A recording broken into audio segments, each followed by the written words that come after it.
Good morning, damn fam. Today, recording day is Tuesday, July 28th, and on the Daily Beaver Morning Show today, we are going to talk about Pierre Polyev getting what he wished for. He's been going around saying, deals, deals, we don't have any deals, show us the deals. Well, now we have two. A free trade agreement signed with first Ecuador and then the United Arab Emirates, signed within 3 days of each other. So, kids and cubs, grab your favorite bevy and make yourself comfortable because here we go.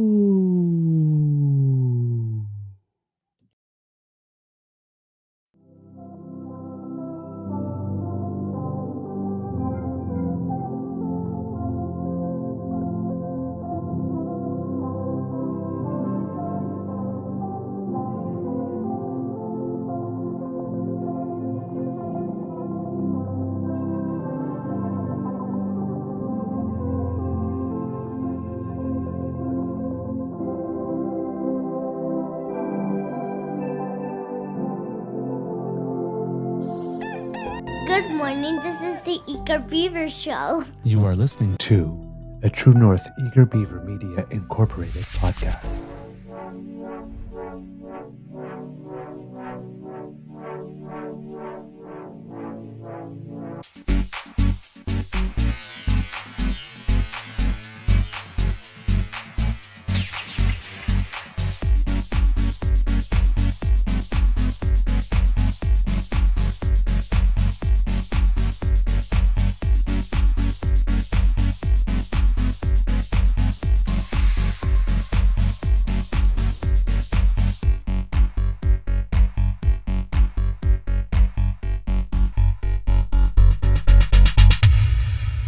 The True North Eager Beaver podcasts are proudly brought to you by our founding sponsors, the Miss V Mysteries from Corvid Moon Publishing, your source for science fiction, fantasy, and cozy mysteries featuring a broad diversity of characters. PsychicTarot.ca, book your tarot reading and unlock your spiritual journey. And the Pepper Master, hot pepper sauces made from farm fresh ingredients to thrill your taste buds and expand your mind.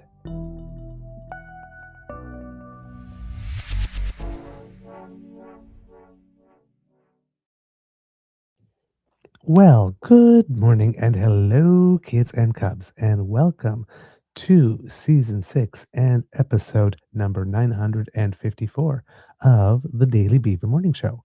Oh, Canada, always 100% Canadian. Today, recording day is Tuesday, July 28th, 2026, and it is a bit of a rainy day here at the Beaver Lodge, but not as rainy as predicted. When I looked at the weather forecast before heading to bed last night, it seemed to be indicating 100% chance of rain for the next 48 hours. And right now it is not. So I do not know if the winds have shifted things, but so far, now we did get some rain, but and a lot. In fact, pretty strong rain, I would suggest, because we had the power go out a couple of times over the course of the night. I was actually woken up in the middle of the night by the printer going back on. So, and it's supposed to be rather rainy the next, well, all day today and all day tomorrow, last, at least when I checked before going to bed. So it looks like it's going to be, if the weather forecast holds, a day for a couple of days for maybe getting ahead on some house cleaning and stuff like that. Chores and laundry and things of the like. But yes, that is what's going on here at the Beaver Lodge. I am your host, the Eager Beaver, pronounce he, him, hey, Mr. Beaver A. Not with me, as usual, is my good friend, Mr. Grizzly. But, Mr. Grizzly and I have been chatting, and we have settled on, I believe it is August 8th, or at least the Saturday on that weekend, as our next pubcast day. So I'm very much looking forward to that. We have the day booked, nailed down. That's what we're going for. So hopefully you will be able to join us there. And if you live in the National Capital Region, come down to the Lieutenant's Pump at on Elgin Street, somewhere around 1:30, 2 o'clock p.m. and either be part of our audience or even come on and join us on the show. To have a chat or a conversation. And if you do not want to be visible on the show and you want it to be just your voice, we can do that as well. But it would be lovely to see you. Or if you are at home and if you want to participate, we can send you a link. And therefore, we can just have some quality damn fam time with, of course, pubcast rules. No politics, no religion, plenty of naughtiness.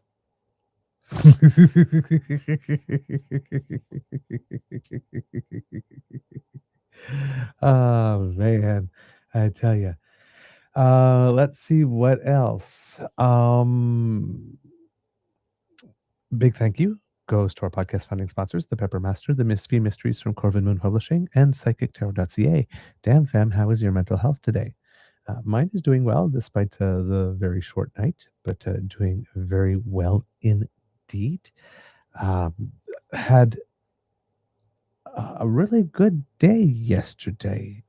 Um, in that I made one silly blunder. We did have a social activity planned um, for the evening that we were supposed to go somewhere every 2 weeks. There's something called Pride and Plates, which is basically a community sort of potluck where we go and share a meal and there um, a discussion group. We have discussion topics, and when we talk about, we exchange, share wisdom, experiences, stuff like that.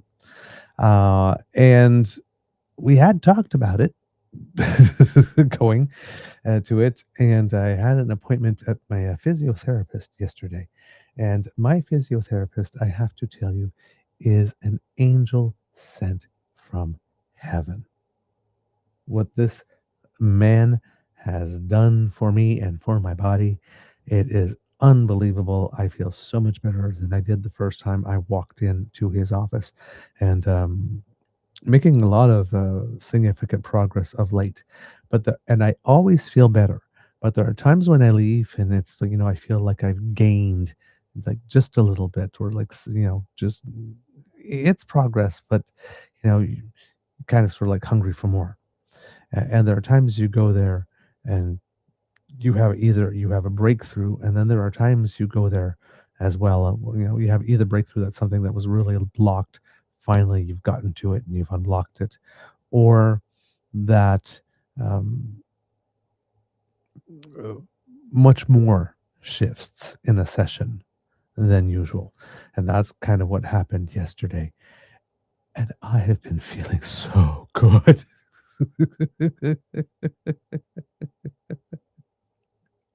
I left there floating.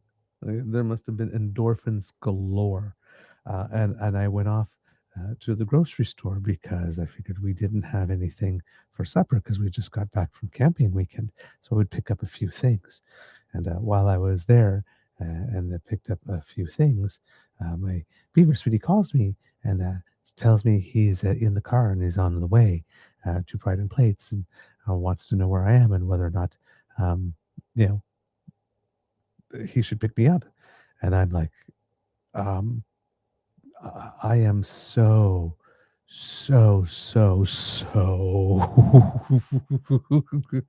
not ready for Pride and Plates.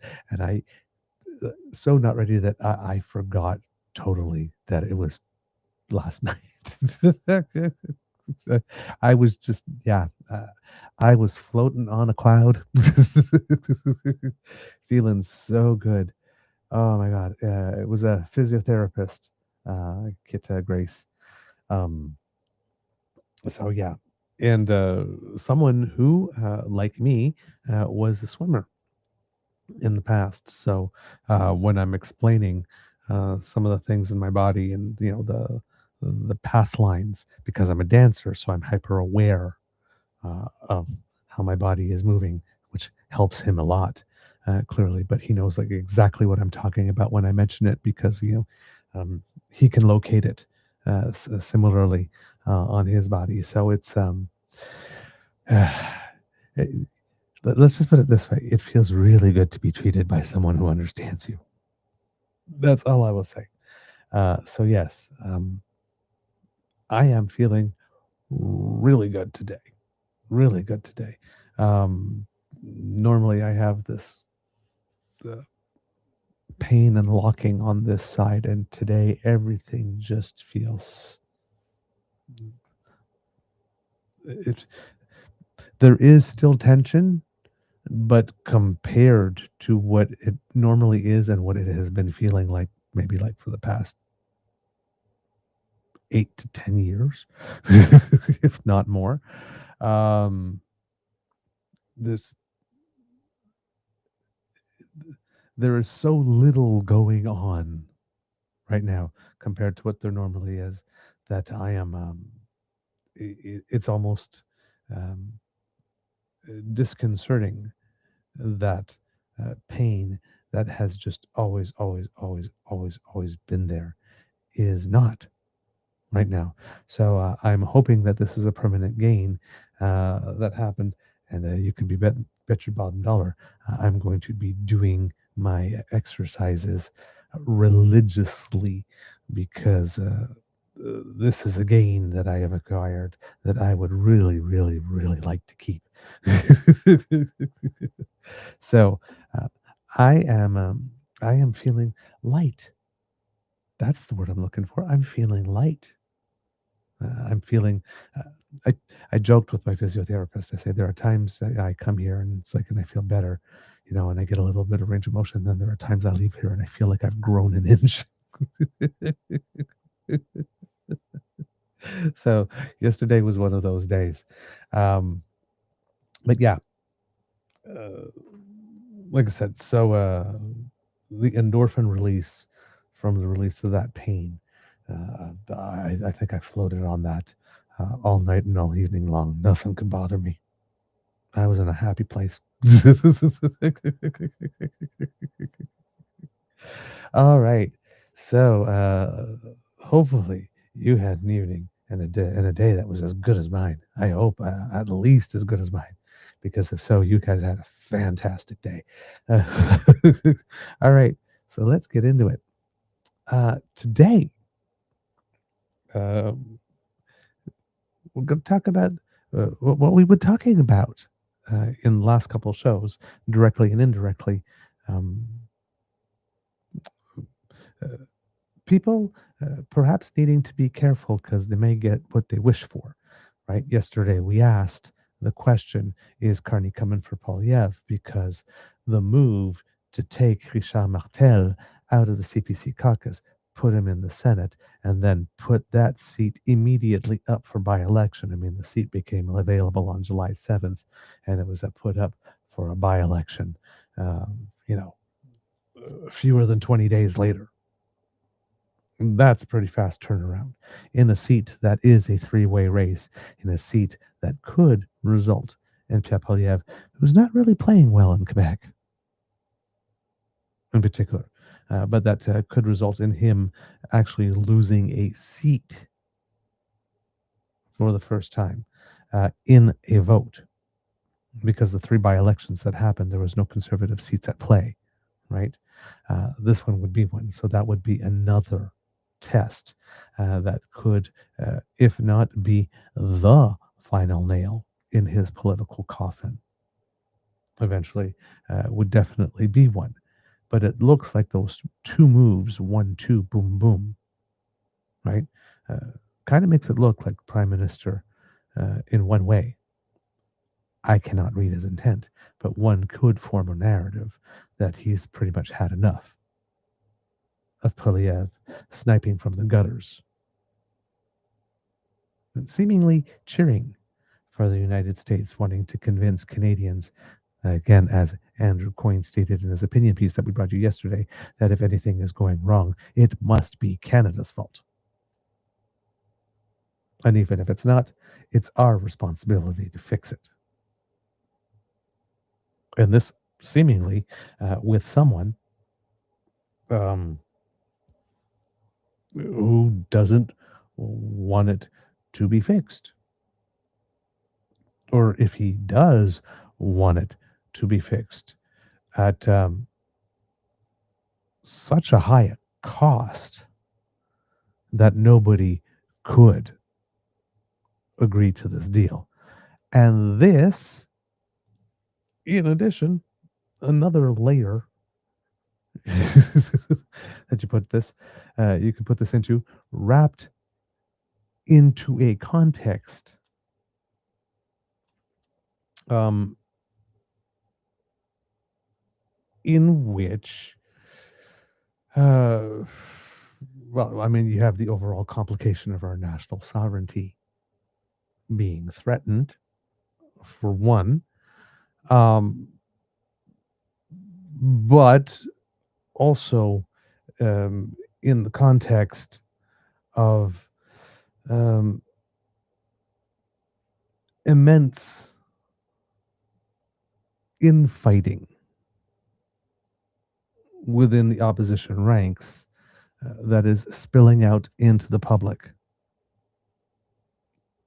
and a whole political toxic brew that is, um, and a lot of people describe it in, like in politics, right?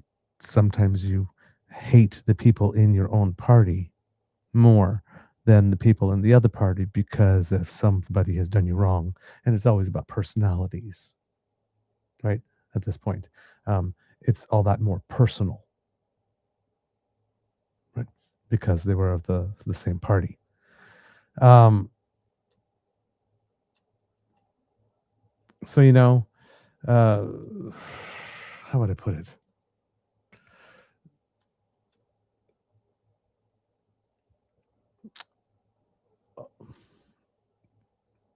There are a lot of layers, there are a lot of motives, there are a lot of potential consequences for a lot of people at play for what is going on.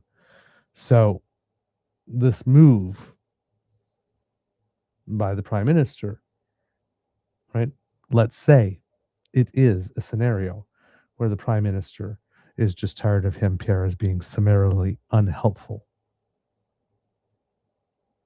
Seems to be cheering for the other guys a little too much. Maybe another leader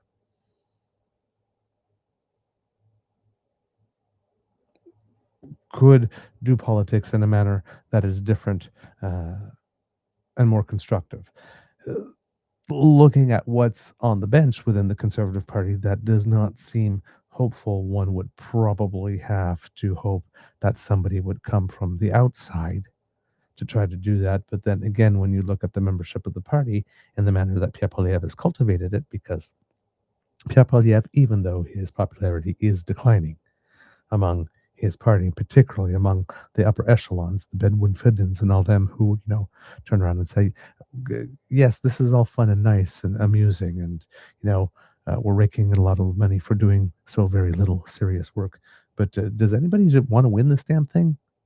Because I would like to win. I would like to enact some policy, and this is not the guy to do that. Right? You got that chatter coming from that side. The people that are tired of the stunting and whatnot. Right? We don't necessarily have to demonize everyone in order to make our points. And maybe, we'll stop narrowing the pool of people that would be interested in voting for us in the first place if we stopped doing that. Right? If we remembered that it's about winning the votes in the ballot box, not winning the clicks on the internet. So you have conservatives like Shulv Majumdar, who is the opposition critic for finance, posting tweets such as this when looking at data from Angus Reid, and says, confidence in Mark Carney's ability to negotiate with President Trump has dropped from 51% to 43%.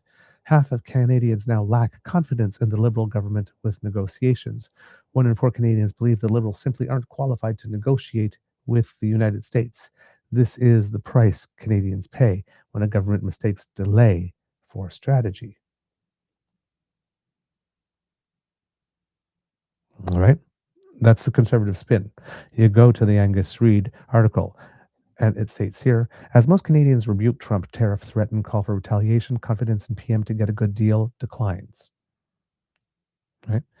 And then goes in, says here, Canadians are experiencing a deja vu all over again moment as President Donald Trump announces tariffs on Canadian goods. This time, however, Trump is relying on an obscure, nearly 100-year-old provision of the Tariff Act of 1930 to target a broader swath of the Canadian economy. Despite this, Canadians' long established resolve as to how to respond to the latest salvo is unwavering. New data from the nonprofit Angus Reid Institute finds fewer than 1 in 10 Canadians saying their governments should capitulate to U.S. demands in order to avoid tariffs. A strong majority would respond with counter tariffs, though they're divided over matching the U.S. charges dollar for dollar, 34%, or responding in a more limited fashion, 28%. Yes.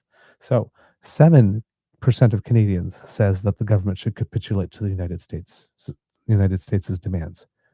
Who are you? Seriously. Confidence in Prime Minister Mark Carney's negotiating team has dropped since spring, and trust that Trump would honor any deal reached remains scarce. Canada's premiers are far from unified on how forcefully to respond. Ontario's Doug Ford wants counter tariffs matched dollar for dollar. BC's David Eby has floated restricting American access to critical minerals, while Saskatchewan's Scott Moe figures a more pliable approach. Consumers, meanwhile, show little appetite for buying more American goods, even if a deal expands market access. Most say they'd still keep U.S. dairy, eggs, and alcohol out of their carts, deal or no deal.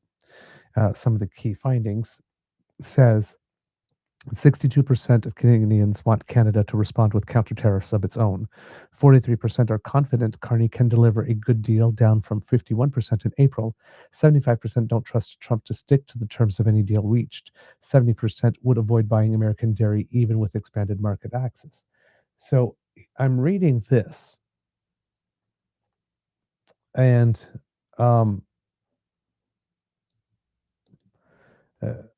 the first question is, yes, there are fewer people that are confident that Carney can deliver a good deal. But does that have to do with the fact that they don't believe that Carney has the skills to do that? Or does that have to do with the 75% number here that says that don't trust Trump to stick to the terms of any deal reached? A wider swath of Canadians just coming to the reality or accepting the reality that there is no deal to be had with Trump.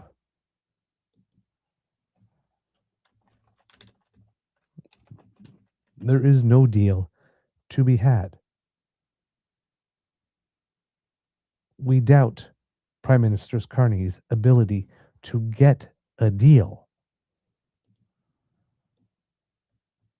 because we realize that a deal cannot be gotten, period. That's not necessarily a loss of confidence in Mark Carney's abilities. Justin Wolfers, the professor of economics, I believe it is, from the University of Michigan, who I mentioned on the show yesterday, has this clip from a stream he recently did about this, which is the one I had seen when I mentioned before mentioning them. If the claim is at the end of all of this, the president's going to do this because he wants a better deal, the most important thing for the Canadians to understand now is there is literally no such thing as a deal anymore. We have a deal. We had NAFTA. The president ripped it up. He created USMCA. The president ripped up the deal that the fool before him created. That fool was him. And now he says, even though it's passed through the US Congress, we are not going to live up to it. And the president's actions, both in Iran and throughout various parts of the trade war, basically say the value of a piece of paper signed by this president is zero. Therefore, you should give up zero to get it. So any trade deal that's of the form Canada is going to take some pain now and the US will make it up to us later, it just simply shouldn't do. It should only trade when trading is in Canada's best interest. That would be the advice I would give were I a Canadian. If the claim is at the end of all of this, the president's going to do this because he wants a better deal, So there you have it, kits and cubs. Uh, Mr. Wolfers, Professor Wolfers, making it rather clear there is no deal to be had here.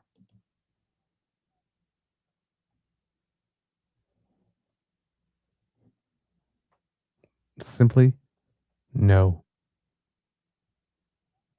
deal to be had. Prime Minister Mark Carney has mentioned it a few times, right? Back in April, quote, a lot of countries rushed into deals with the United States. They weren't really worth the paper they were written on.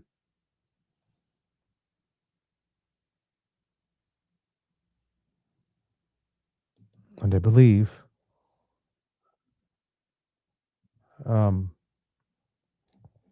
the Prime Minister, once again, at the end of the meeting with the premiers, the second time he met with them, um, also stated something about, um, you know, not signing anything until Canada was certain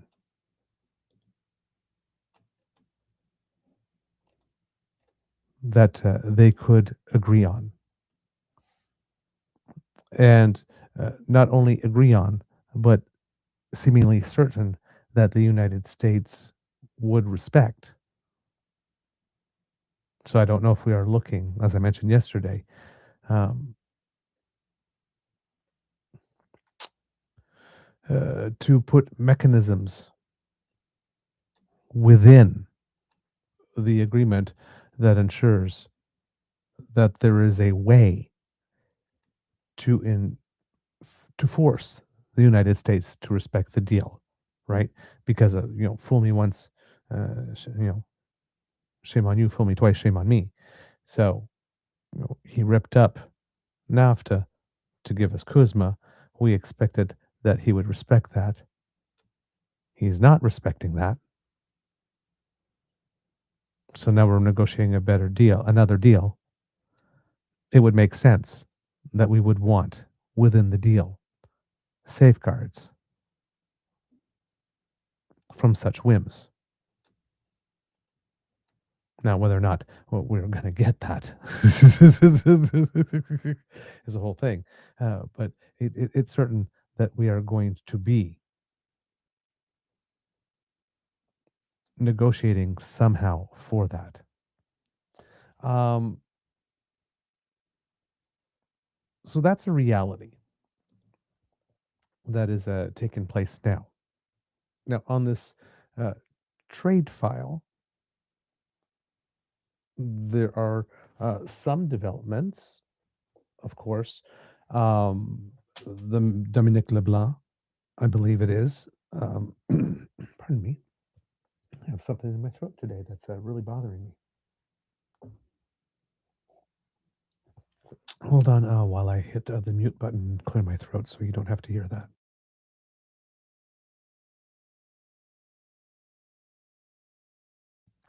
There we go. Hopefully that is better. Um, Dominique Leblanc is off to the United States, according to Spencer Van Dyke of CTV News. Canada U.S. Trade Minister Dominic LeBlanc is headed to Washington, D.C. this week for meetings. A spokesperson for his office tells CTV News he'll be joined by Canada's chief trade negotiator to the United States, Janice Charette. The trip comes amid new tensions in the nearly 18-month trade war with United States President Donald Trump threatening another slate of tariffs last week, and Prime Minister Mark Carney saying the two leaders have agreed to intensify talks toward a modernized trade deal. LeBlanc's press secretary would not specify which days the minister and chief negotiator will be away or with whom they will be meeting. Last Monday, Trump signed an executive order to impose new 50% tariff on some Canadian goods, including wine, hockey sticks, and cement, for what his administration is characterizing as discriminatory trade policies. Those are the tariffs that he's imposing to compensate for the fact that we imposed a 25% tariff on a certain number of U.S. automobiles after they imposed 25% tariffs on some of ours. These particular tariffs have nothing to do with cars. Just putting it out there. The tariffs that they've invoked here, it specifically says in the United States law, it doesn't have to be on a similar thing. So you can just randomly go and decide that you're going to attack a certain industry retaliatory in a certain way. Uh, Says here, namely, Trump is taking issue with provincial bans on U.S. alcohol supply management and dairy and certain tariffs and quotas on cars imported to Canada from the United States. Those new levies are set to come into effect next month. The U.S. president has also threatened to slap additional tariffs on Canada for the wildfire smoke crossing the border into the United States. We've been hearing a little less of that now that more people have been making the point within the United States. As said, Senator Patty Murray, I believe, did it the other day, that smoke from the west coast has been going up into British Columbia, and let's not forget as well that part of the situation in northern Ontario has something to do with the two fires from Minnesota that jumped across the border and merged with some Ontario fires to make a bigger fire.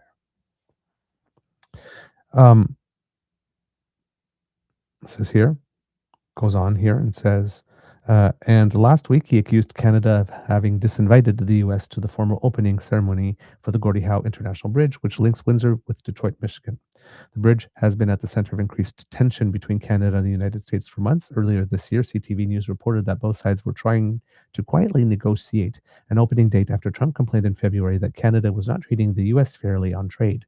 Trump went on a lengthy tirade on social media that included the construction of the bridge as part of his grievance.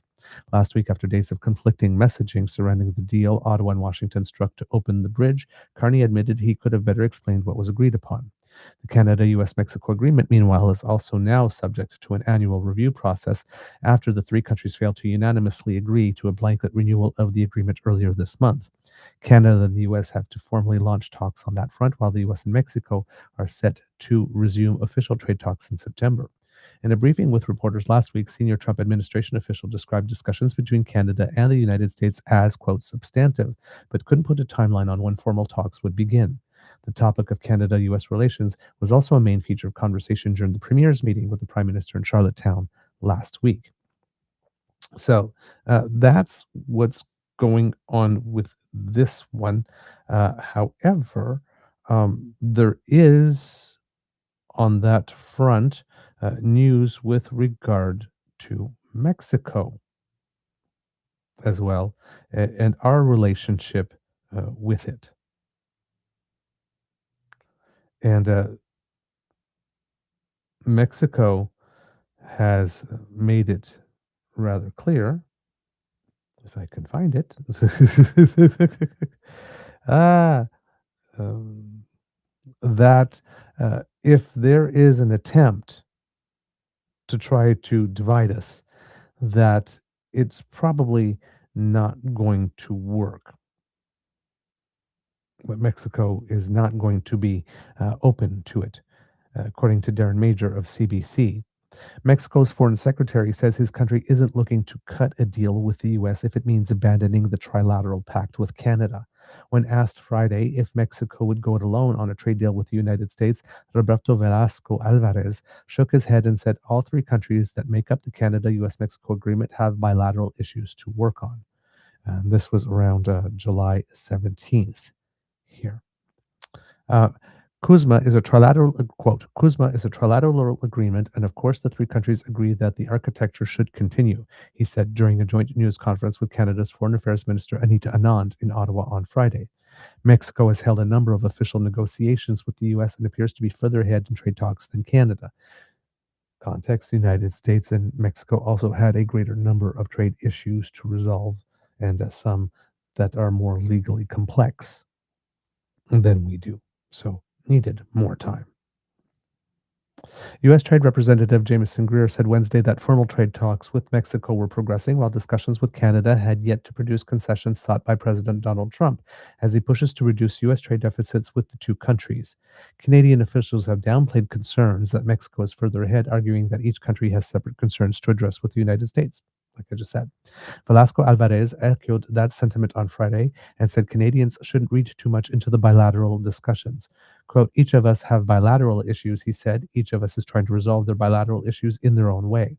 Anand said it is, quote, difficult to compare how bilateral talks with the United States are progressing because both Canada and Mexico are discussing different issues with the Americans. The three countries had until July 1 to publicly declare that they want to extend the deal another 16 years. Both Canada and Mexico called for the extension, while the U.S. said it wants certain provisions reviewed in the meantime. Mexican President Claudia Sheinbaum said just ahead of July 1 checkpoint that Mexico has formed a common front with Canada during trade talks. Quote, we have strengthened our relationship with Canada. There are Canadian business investments in Mexico, Sheinbaum said in June. Anand announced $12 million in funding on Friday that she said would go towards shared priorities with Mexico, including combating transnational crime. In his comments on Wednesday, Greer argued that Canada rolling back two major trade irritants, the digital services tax, and a separate tax hike on online streaming services, hasn't moved the needle in trade talks. Quote, I'm glad they did that, but they don't really get credit for doing that. They don't really get credit for doing something bad and then undoing it, Greer said. Greer might learn to regret that statement later on. My personal editorial addition here, because if that is a one-way street for the United States, Canada with Mark Carney can certainly make that a two-way street. And that means that when the United States, should they ever reduce or remove their tariffs on steel and aluminum, and what they're doing to our auto industry, we can turn back and say, well, you don't get credit for that because that was just a stupid move you made in the first place, and all you're doing is undoing it.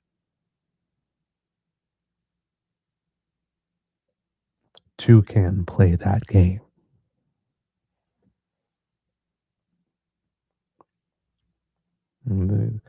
This is not someone that's thinking of the chess move three moves later. This is someone that's just clearly trying to win the moment. When asked for a response to Greer's comments, Canada-U.S. Trade Minister Dominic LeBlanc's spokesperson told CBC News in a statement that, quote, Canada is ready to do the work on an expedited basis to get to a successful renewal of the CUSMA and provided certainty and predictability to our workers and businesses. U.S. and Mexican officials are due to hold a third round of formal bilateral negotiations next week in Mexico City. Greer suggested a breakthrough with Canada would likely happen at the highest level between Trump and Prime Minister Mark Carney, and that's because whatever trade deal the underlings come up with, it means absolutely nothing unless Donald Trump decides that he's going to be okay with it, and Donald Trump usually comes in and blows things up or has one last concession or yet one more irritant that he adds. And we recently saw that with his alleged nuclear deal with Saudi Arabia. All announced, everybody's happy, and then moments later, turns around and says, oh, by the way, if you want this deal to go through, you have to join the Abrahamic Accords. Yeah, that's probably not going to happen. So, again, we see how Trump has negotiated in Iran. And then he makes these big demands and is willing to settle for much less. And even when he said after he settles for much less, he still goes and blows that up.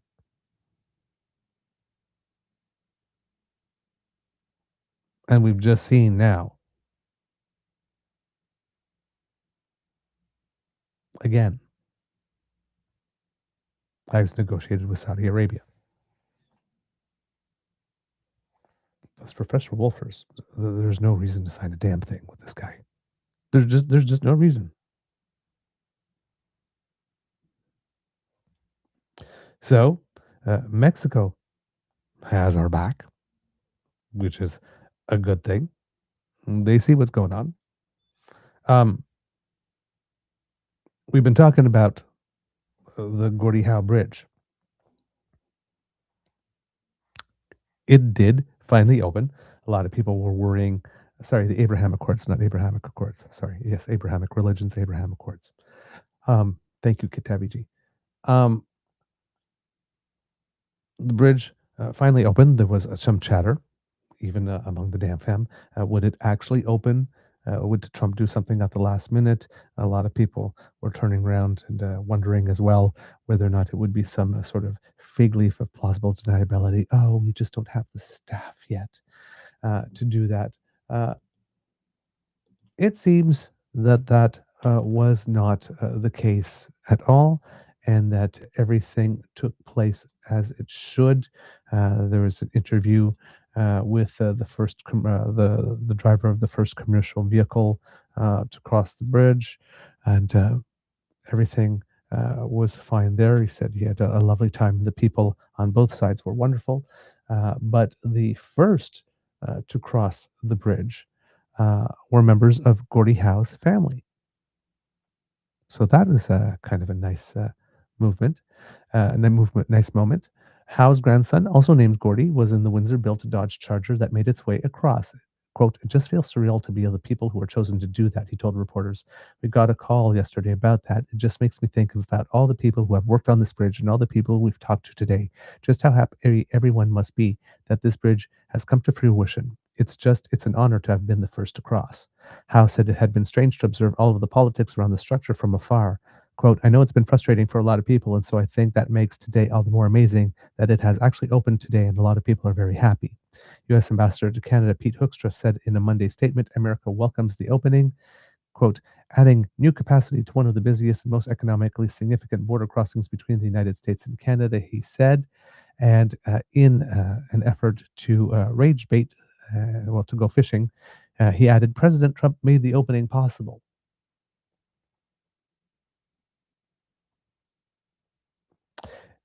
If that's what you need to tell yourself to get through a day, sir. If that's what you need to tell yourself. President Trump made the opening possible and has consistently prioritized a safer, more secure, and more prosperous North America. Girl, please. Please. You went in and you took Maduro out of Venezuela right now. You're making sure that people in Cuba don't have any energy or heat or gas or anything like this. And you threatened to invade Greenland and you threatened to annex Canada. A safer, more secure, more prosperous North America. Uh-huh. Yeah, yeah, yeah. Please do not pee on my leg.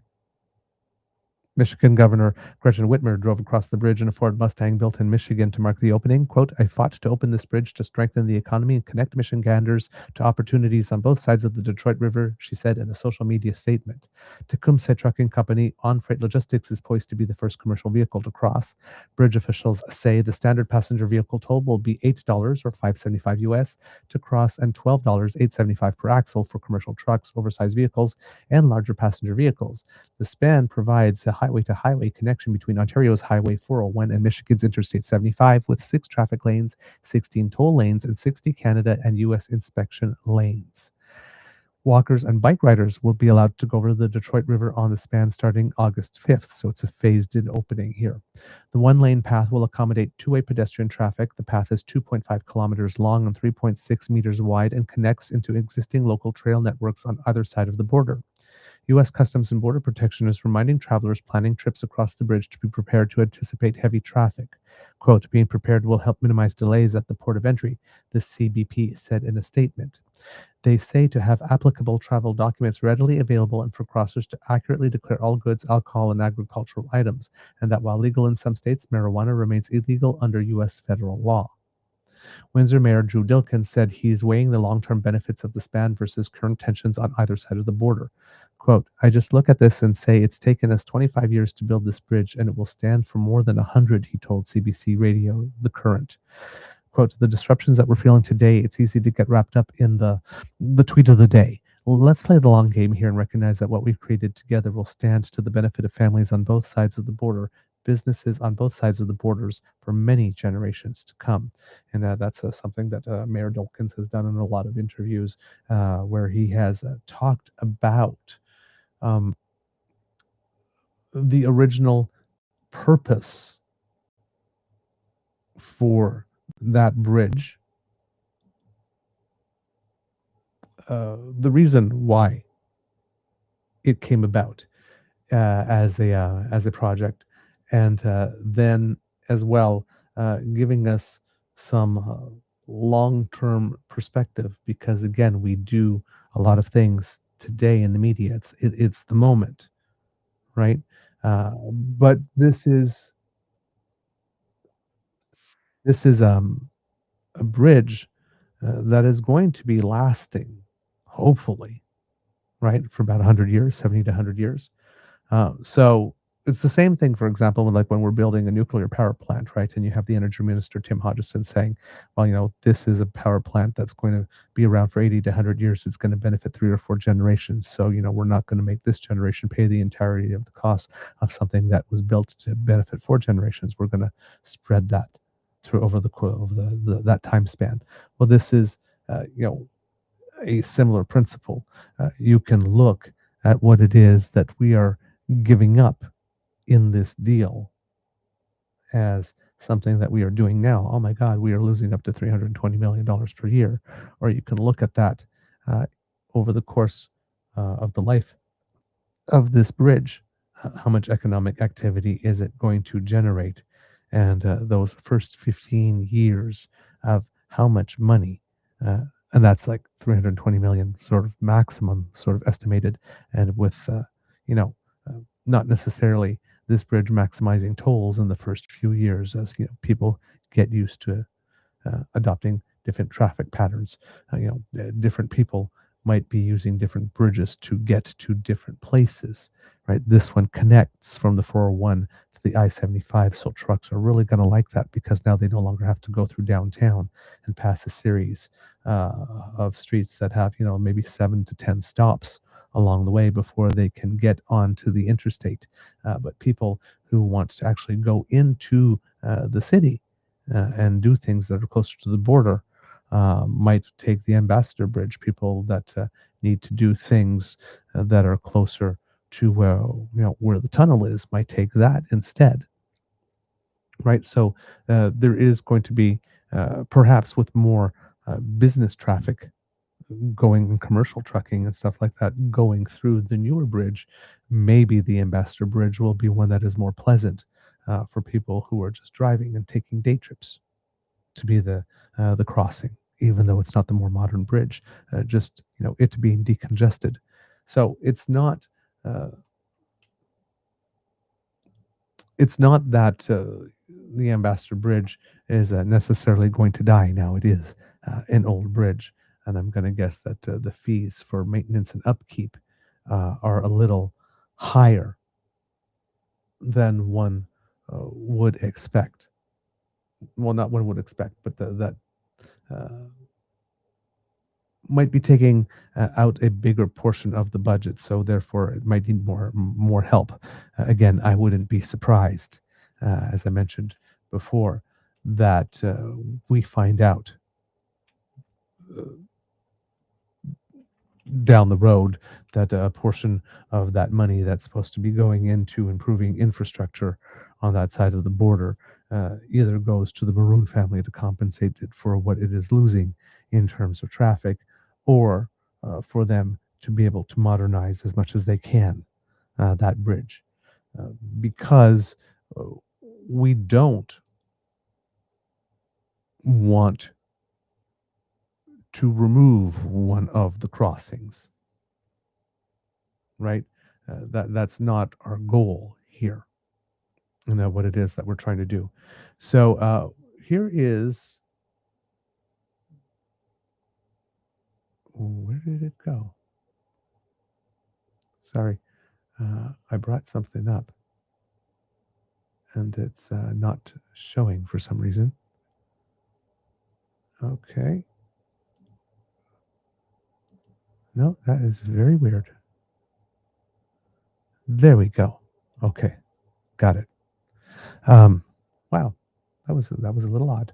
All right, so this is the mayor of Windsor, Drew Dilkins, giving us first a little bit on why this came about, because he keeps on saying this is a 26-year project, but we keep on hearing the year 2012, right? Having to do with Stephen Harper signing this deal. But the origin story of this bridge goes back much further than that. So this is audio only. Hopefully, you will be able to hear this. Let's see. What if I do this? There we go. So this is from the CBC's The Current. Mayor Dilkins, remind us why this new bridge was needed. There is, of course, the Ambassador Bridge. There's the Detroit-Windsor Tunnel over in Sarnia. There's another bridge. So tell us a little bit about why this one was needed. Yeah, so Windsor, Detroit is the home to the busiest commercial border crossing between our two countries. And the Ambassador Bridge today handles about 25% of all the trade that travels back and forth between the United States and Canada. That bridge was built in 1929. And sort of after 9/11, when everyone started doing a deeper dive on security checks, sensible people said, well, what would happen to trade between our two countries if something happened to the Ambassador Bridge? And that added, along with a forward-looking view of our trade agreements and the suspected increase in trade and the need for additional road capacity, those two things really added a head of steam to a government conversation to say, how can we start planning for a new border crossing? And it was actually September 2002 that Jean Chrétien, then Prime Minister Chrétien, and then Premier Ernie Eves announced $300 million towards construction of a new border crossing. And then everything started moving forward. So it's literally been 25 years of announcements and discussions and planning and lots of community battles to make sure that we got a good solution here for residents and neighborhoods as a new route was created to this new bridge. And you know what? I would submit that when I look back at 25 years of all of that effort, we really landed well. I mean, I think the community won. I think our nation won. I think it's great for the United States, for Detroit, for Michigan, for Ontario, of course.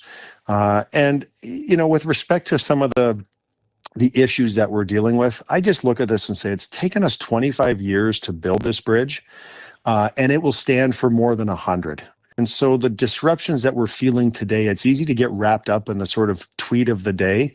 Let's play the long game here and recognize that what we've created together will stand to the benefit of families on both sides of the border, businesses on both sides of the border for many generations to come. So there you have it. The origin story, right? Based in 9/11. We have a choke point. If somebody wants to disrupt things, we have a very dangerous choke point. It's not in our interest to have that, so let's have a second span.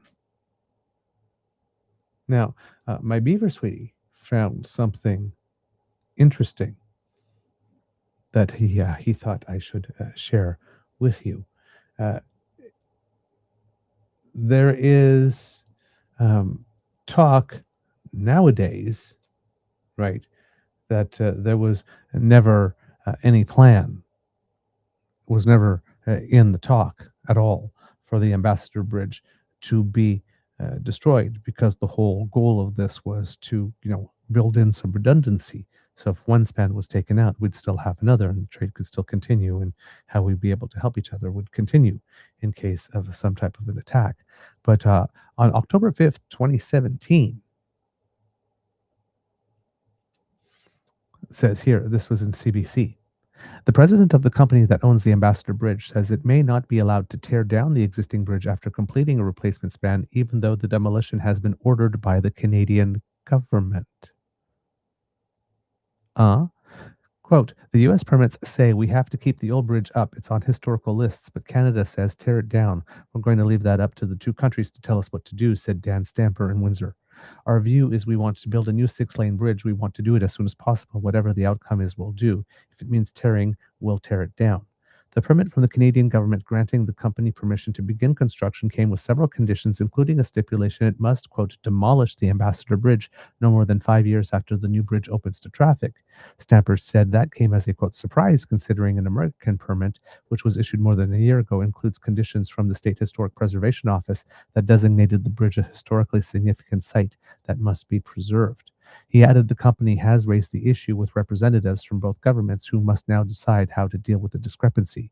Quote, I don't necessarily see it as a stumbling block. I just think the permits need to be consistent, he said. It's just one of those things when you have one foot in Canada and one foot in the US, and they're not on the same time frame for issuing permits. Stamper also said the company is planning a PR campaign in Sandwich that will see it open a storefront, host regular meetings, and provide updates during the construction of a second span. Quote, you're going to see a lot more of us in the community talking with the community and supplying information, said Stamper. The presence of the company is already being felt in the community in the shadow of the bridge. Workers in bright orange vests began demolishing derelict homes along Indian Road this week, ending a decade-long stalemate with the city of Windsor.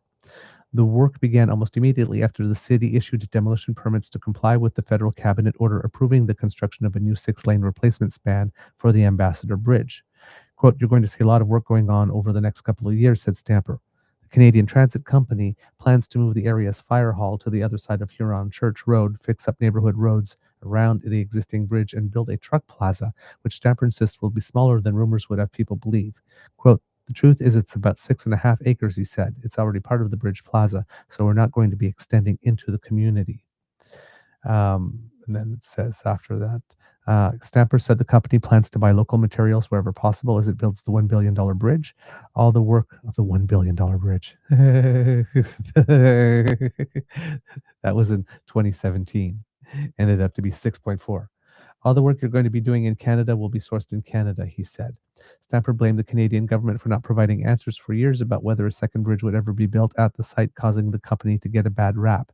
Have we done some things wrong? Yes, he conceded. Has the government done some things wrong? Yes. The good news now is I think we're on the same page. Stamper declined to comment on the future of the Gordie Howe Bridge, promised by the Canadian government for years and set to be constructed just kilometers away, other than saying the border isn't busy enough to support two crossings. The issues of a competing bridge are in somebody else's hands, he said. We've made it clear how we feel about it. Traffic doesn't warrant it, was the discussion back then in 2017. So there was a plan at some point for the bridge to be demolished. Now, if we are comparing the deals, so what we have now to the 2012 deal, and then let's remember that according to the Prime Minister, there is nothing about the 2012 deal that changes. That deal remains intact. This thing with the United States federal government is a separate deal that goes on top of that. This is according to Emma Loop of CBC. You wouldn't be blamed for feeling a little lost when it comes to recent news about the Gordie Howe International Bridge. Earlier this month, Canada and the US announced a fresh pact to open the long-awaited span connecting Ontario and Michigan after months of uncertainty over its future. But the terms of that deal were opaque at best, with top officials from each country offering differing interpretations, specifically around revenue sharing and how Canada's debt to build the $6.4 billion border crossing plays into that.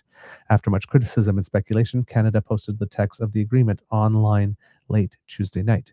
But there's also a deal from 2012 that includes some toll revenue splitting. The text of the new pact says it doesn't change anything in the 2012 agreement. So what's the difference? The key to understanding it is that the 2012 deal is for sharing toll revenue with the state of Michigan many years down the road, while the most recent agreement is for sharing revenue with an economic development fund controlled by the US federal government for the first 15 years. Let's break down what we know about how that will work ahead of the official opening of the bridge in the coming days. In June 2012, then Prime Minister Stephen Harper and Michigan Governor Rick Snyder announced the respective governments had struck a deal to build a still unnamed bridge connecting Windsor and Detroit.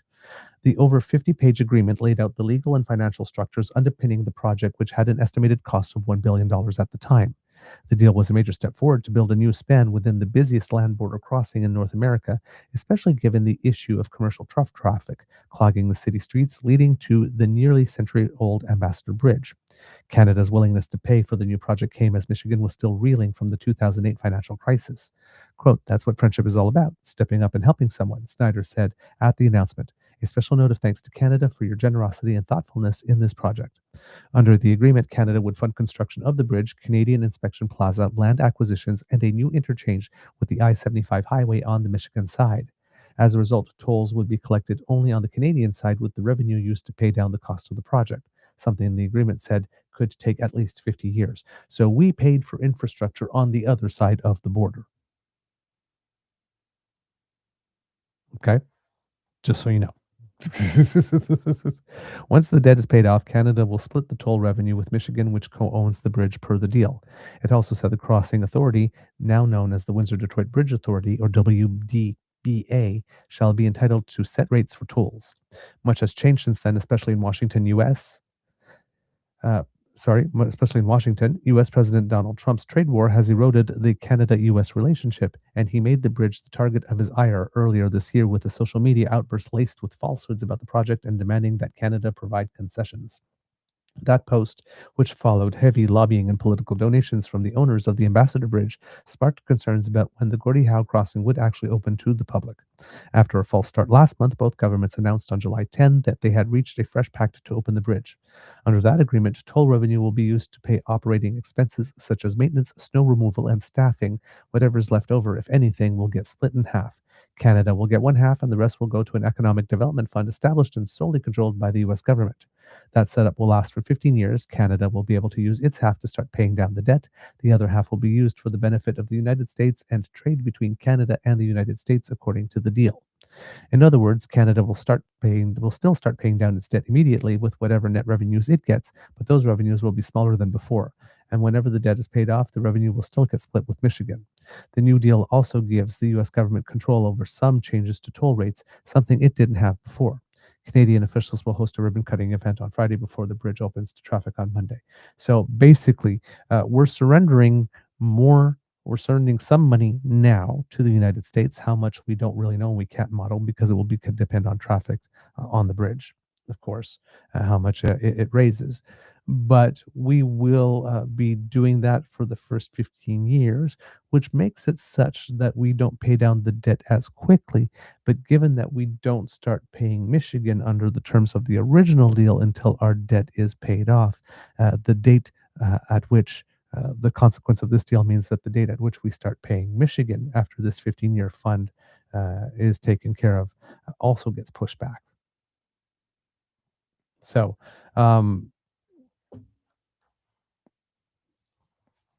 you make of that what you will, right? At the moment.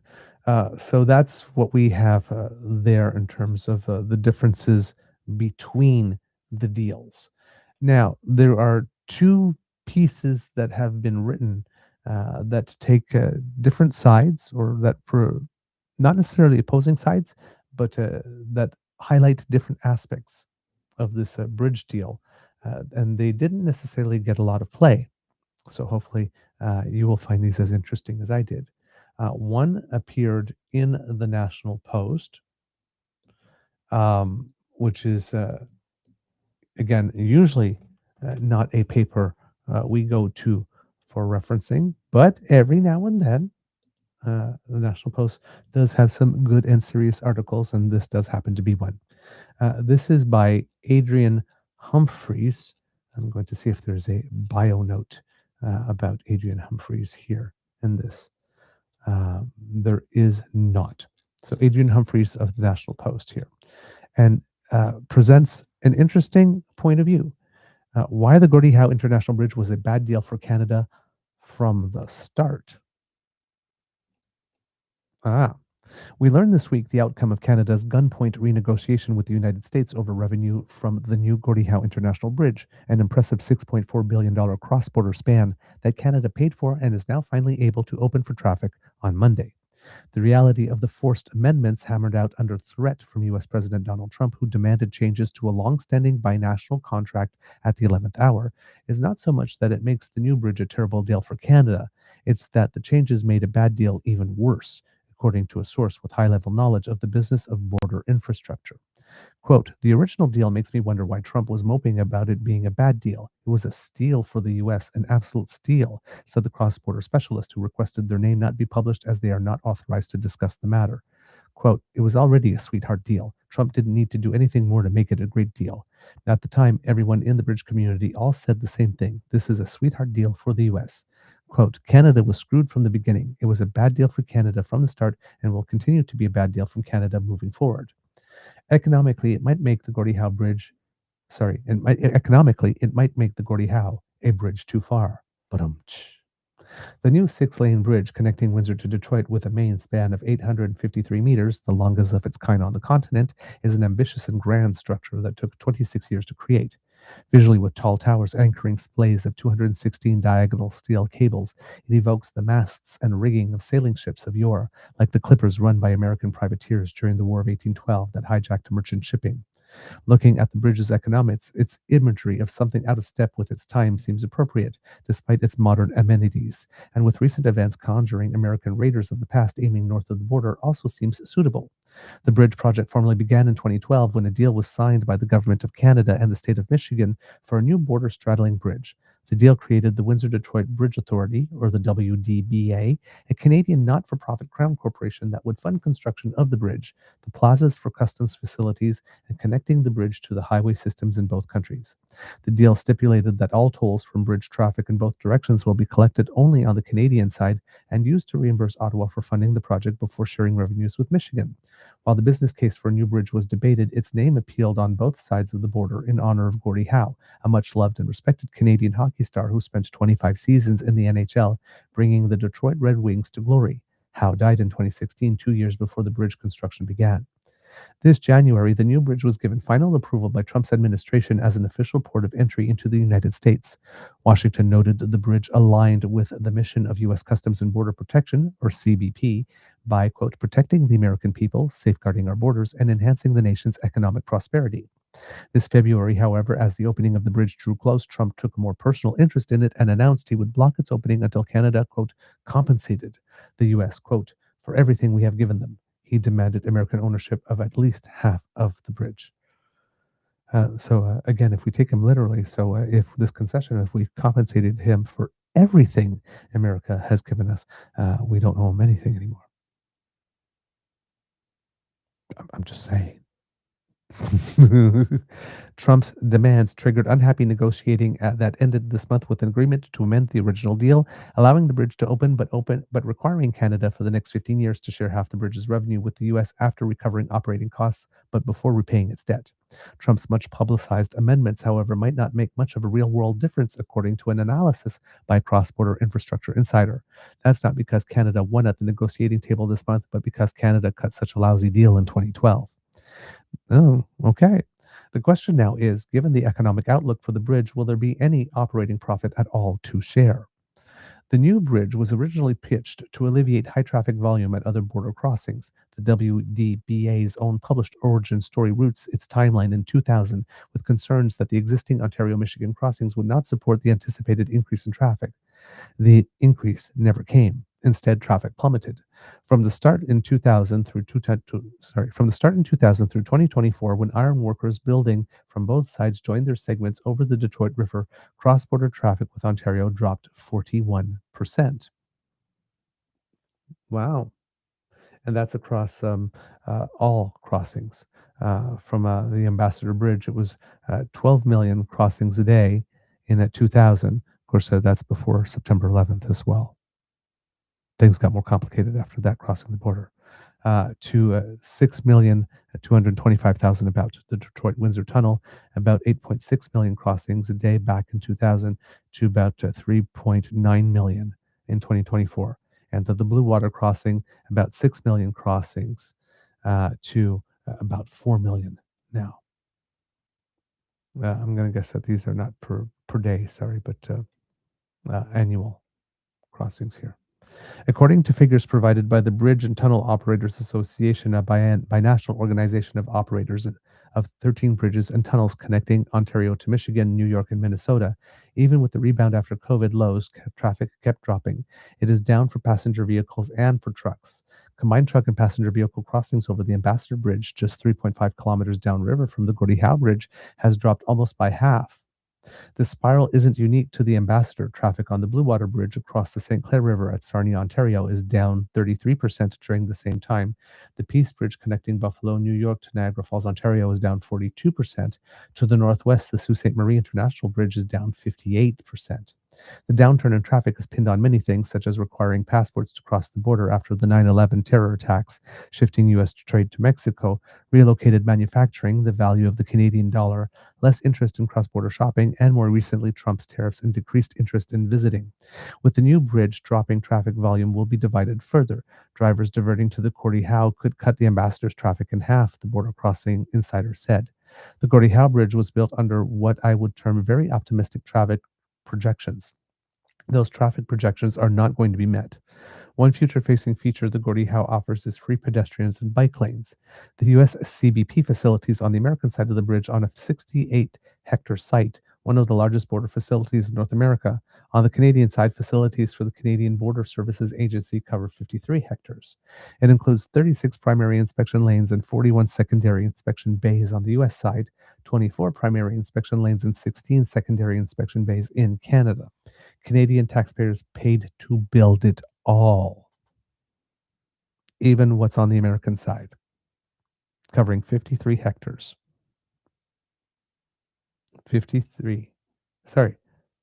68 hectares on the United States side of the border.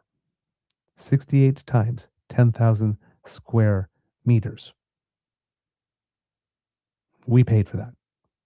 Further, according to the U.S. General Services Administration, the Gordie Howe site does not require the U.S. to pay any rent for its large presence on the American end of the bridge. The WDPA's deal for the U.S. border post lasts 20 years, with 4 20-year options likely stretching it to a rent-free century. That's what Stephen Harper negotiated. Rent-free for about 100 years. That's a rarity for border infrastructure, where the U.S. government typically pays rent for their facilities. Across Canada, the Customs Act requires operators of international bridges, tunnels, railways, airports, and ports to provide free facilities for Canadian border agents. At most borders, the cost of providing free CBSA facilities is roughly cancelled by revenue from U.S. CBP facilities on the other side. Not at the Gordie Howe, where the WDBA gets no rent from either side. The bridge authority is also required to pay to maintain all of it. So this is making it seem like the operating costs to run this bridge are going to be abnormally higher than they would for any other bridges. And if it comes from a bridge on which there is lower than predicted traffic, because traffic has lowered, number one, since then, but now there's a whole other span for it, for traffic to be divided. It could be very well that that U.S. fund doesn't get anywhere near that $320 million a year. Oh, my word. Tolls from border traffic, particularly from commercial trucks, are the big moneymaker for border infrastructure, but there's another way to pump it up. Duty-free goods such as gas, booze, tobacco, and food. The Gordie Howe Bridge doesn't offer any of that. They built a new bridge and there's no duty-free. Why? My God. You got 68 hectares on one side and 53. I'm sure you can find some room. Jeez. Oh my God. Wow. Quote, at the Ambassador Bridge, what you have on the U.S. side is duty-free diesel, fuel, and gas, said the insider. If you're a trucker and you're going into Canada and you can fill up duty-free, why would you cross at the Gordie Howe Bridge? Okay, so this one is meant for commercial traffic, so it can go from the 401 to the I-75 interstate, but they didn't put any duty-free gas or diesel on the other side, on either side of the border. That's still on the Ambassador Bridge, creating a reason for them to not use the Gordie Howe Bridge. Thank you, Stephen Harper. Oh my God. Oh my God. There also aren't general goods duty-free stores at the Gordie Howe, which is unusual for a large crossing. It leaves the bridge without a boost to nudge up revenue. Drivers not needing duty-free may make a different route calculation, however, as the base tolls to cross the Ambassador are considerably more expensive than at the Gordie Howe. Stephen Laskowski, chief executive of the Canadian Trucking Alliance, said commercial carriers are happy to have the new crossing. Representing more than 5,500 carriers, he said the direct highway access at both ends of the Gordie Howe is appealing to trucking, and increased competition will likely lower tolls everywhere. Quote, "You're going to see some significant shifts in traffic towards the Gordie Howe Bridge," Laskowski said. "It's just more relief than anything that they can now implement some logistical plans into their operations that are going to introduce savings." In Prime Minister Mark Carney's shifting descriptions on the amended deal, he said net proceeds from the bridge would be minimal or negative in the early years. It seems a recognition of the challenge of profitability. At the Gordie Howe, the base rate for a passenger vehicle is US 575, while a commercial vehicle costs US 875 for each axle on the truck. It is cheaper if using a pass. For simplistic modeling estimate, assume the new bridge attracts half the traffic that is currently crossing the Ambassador Bridge. That half of all traffic users use the cheaper pass rate, and all trucks are the common configuration of an 18-wheeler with 5 axles. Those tolls would generate about $45 million a year. The bridge's operating expenses, however, will be double that, at least, the border expert estimates, given a lowball estimate of $90 million under the bridge agreement. So basically, if that's the case, the bridge not only would not be making a profit to have any money going in to that fund, but would be generating a $45 million loss.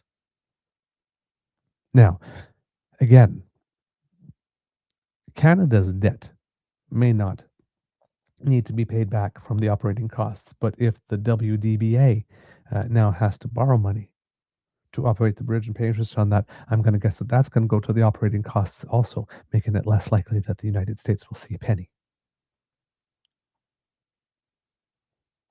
So when Mark Carney said the word net was doing a lot of work in there, what are the odds that Mark Carney, the guy who's overprepared, who reads everything and whatnot, went back and read the full terms of the 2012 deal and said, you know what?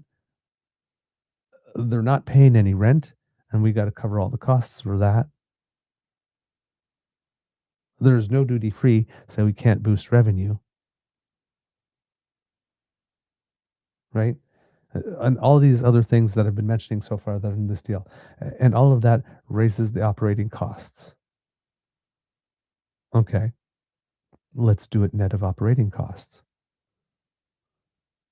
What if all those costs to maintain all that extra infrastructure and to give the United States all those freebies?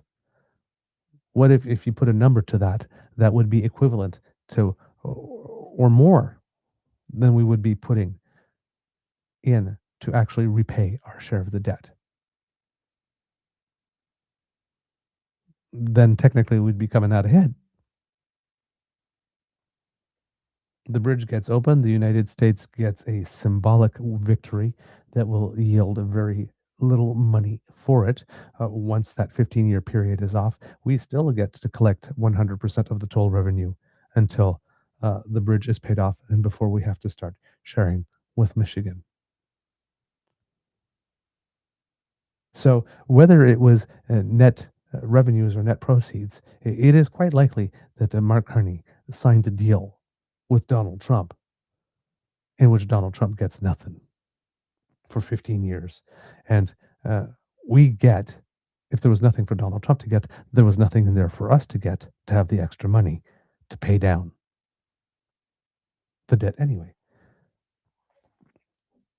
Mark Carney may have taken the crappy parts of the deal that Stephen Harper made back in 2012 and found a way to Jedi mind trick, jujitsu, use them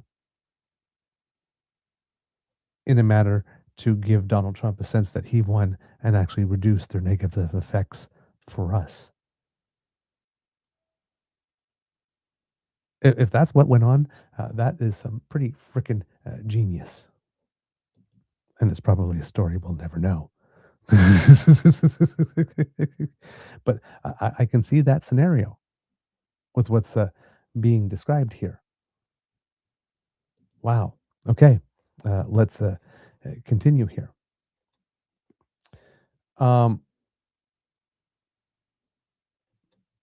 Under the bridge agreement, the WDBA pays a private sector partner a business consortium called Bridging North America $1.9 billion over the next 30 years to run the bridge's day-to-day operations.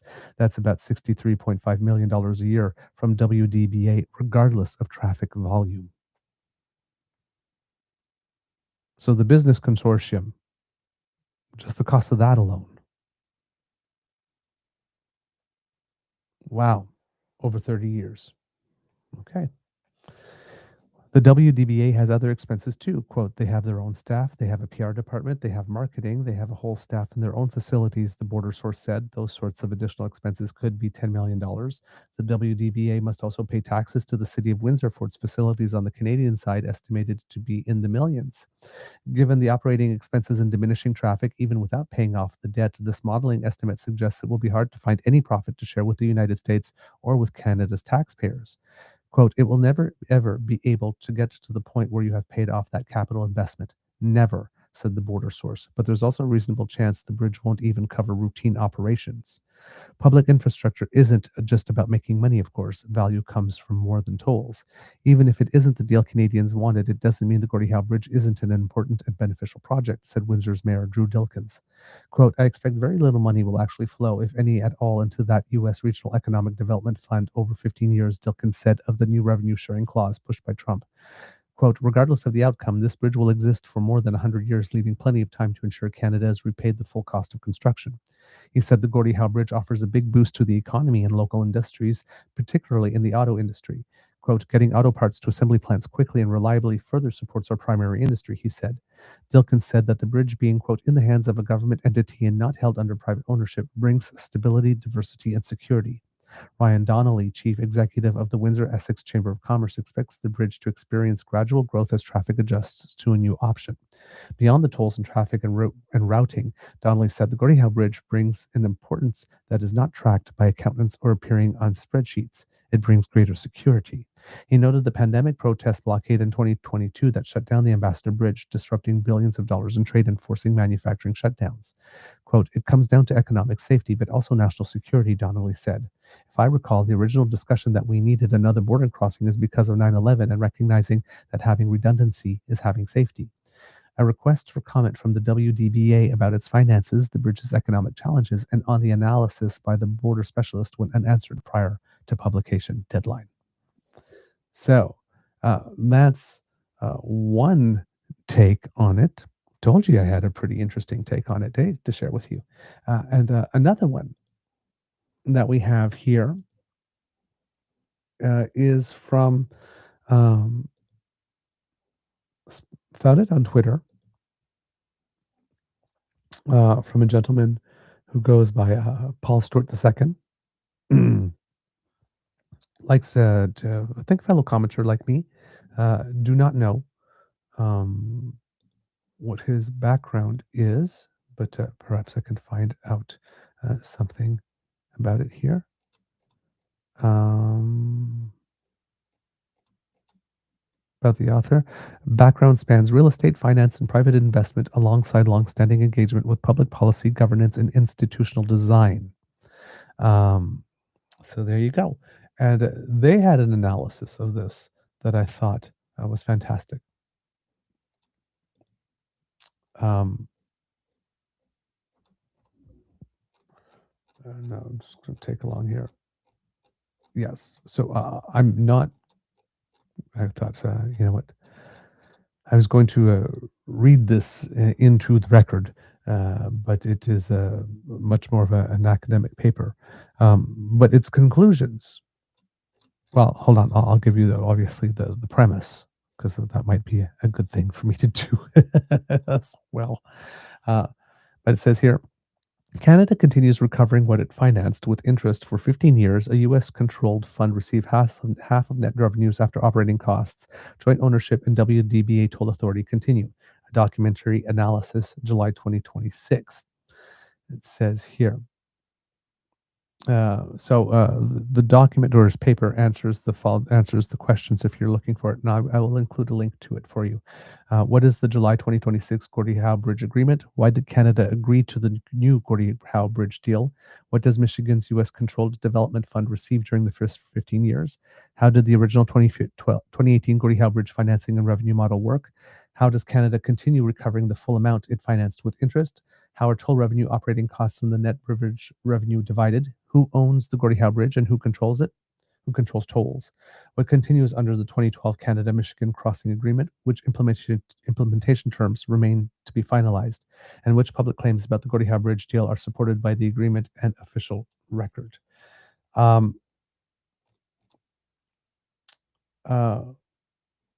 so the executive summary here says that Canada retains the right to recover the full amount it financed with interest. The July 2026 arrangement cleared the way for the Gordie Howe International Bridge to open on July 27, 2026.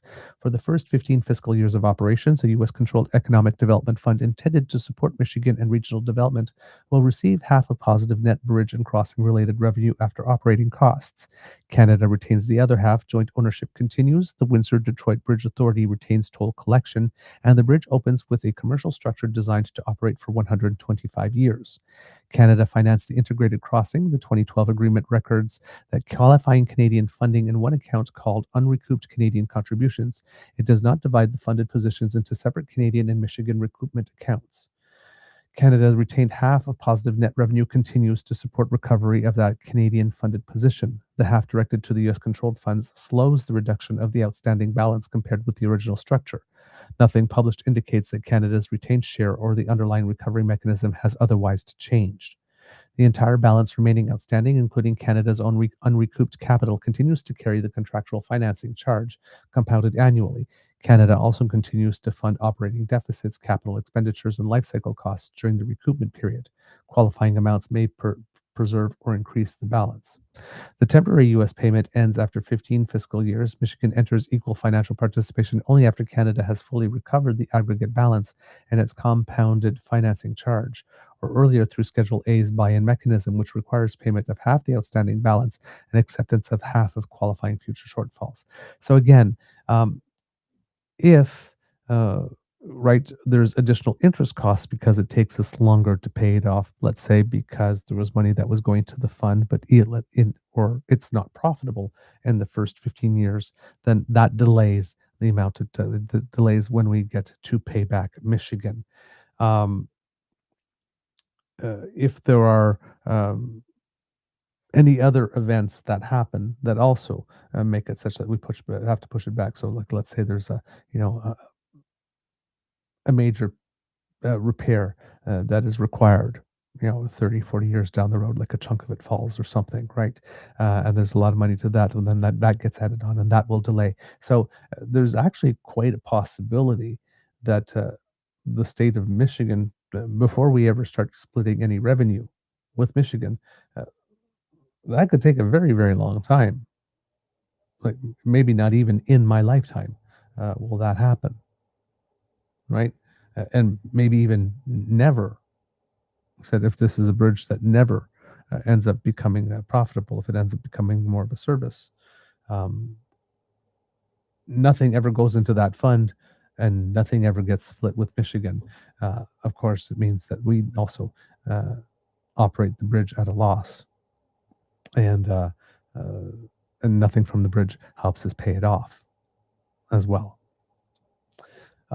It says here, the United States also gains consent over certain specified non-market toll changes. The published proposed agreement in principle defines net bridge and crossing related revenue as bridge revenue less incurred operating costs. This paper uses positive net revenue as a shorthand.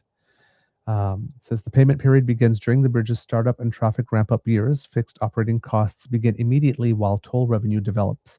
Payments to the U.S.-controlled fund may therefore be modest or zero in the earliest years. The commercial result is bounded. The United States gains temporary participation in early positive net revenue and a limited toll consent role. Canada keeps half of positive net revenue, preserves the right to recover the full amount it financed with annually compounded interest, and activates the long-term economic value of the bridge.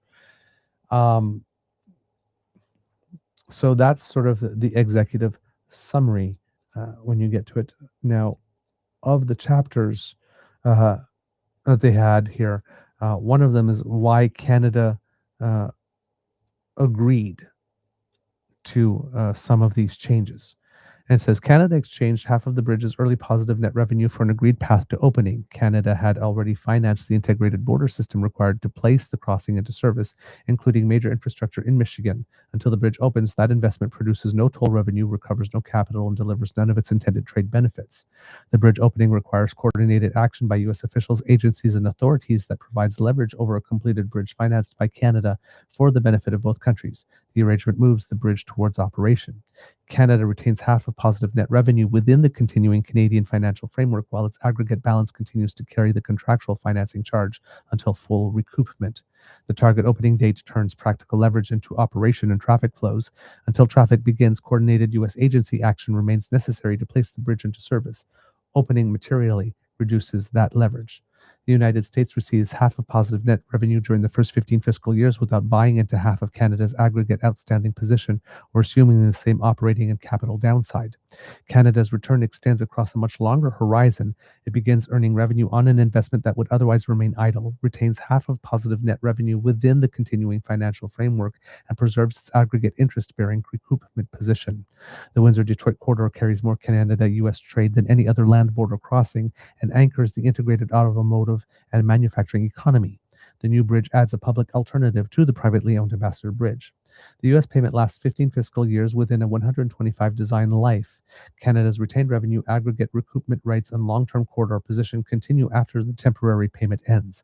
Economic development spending that increases trade traffic may also expand the bridge's future revenue base.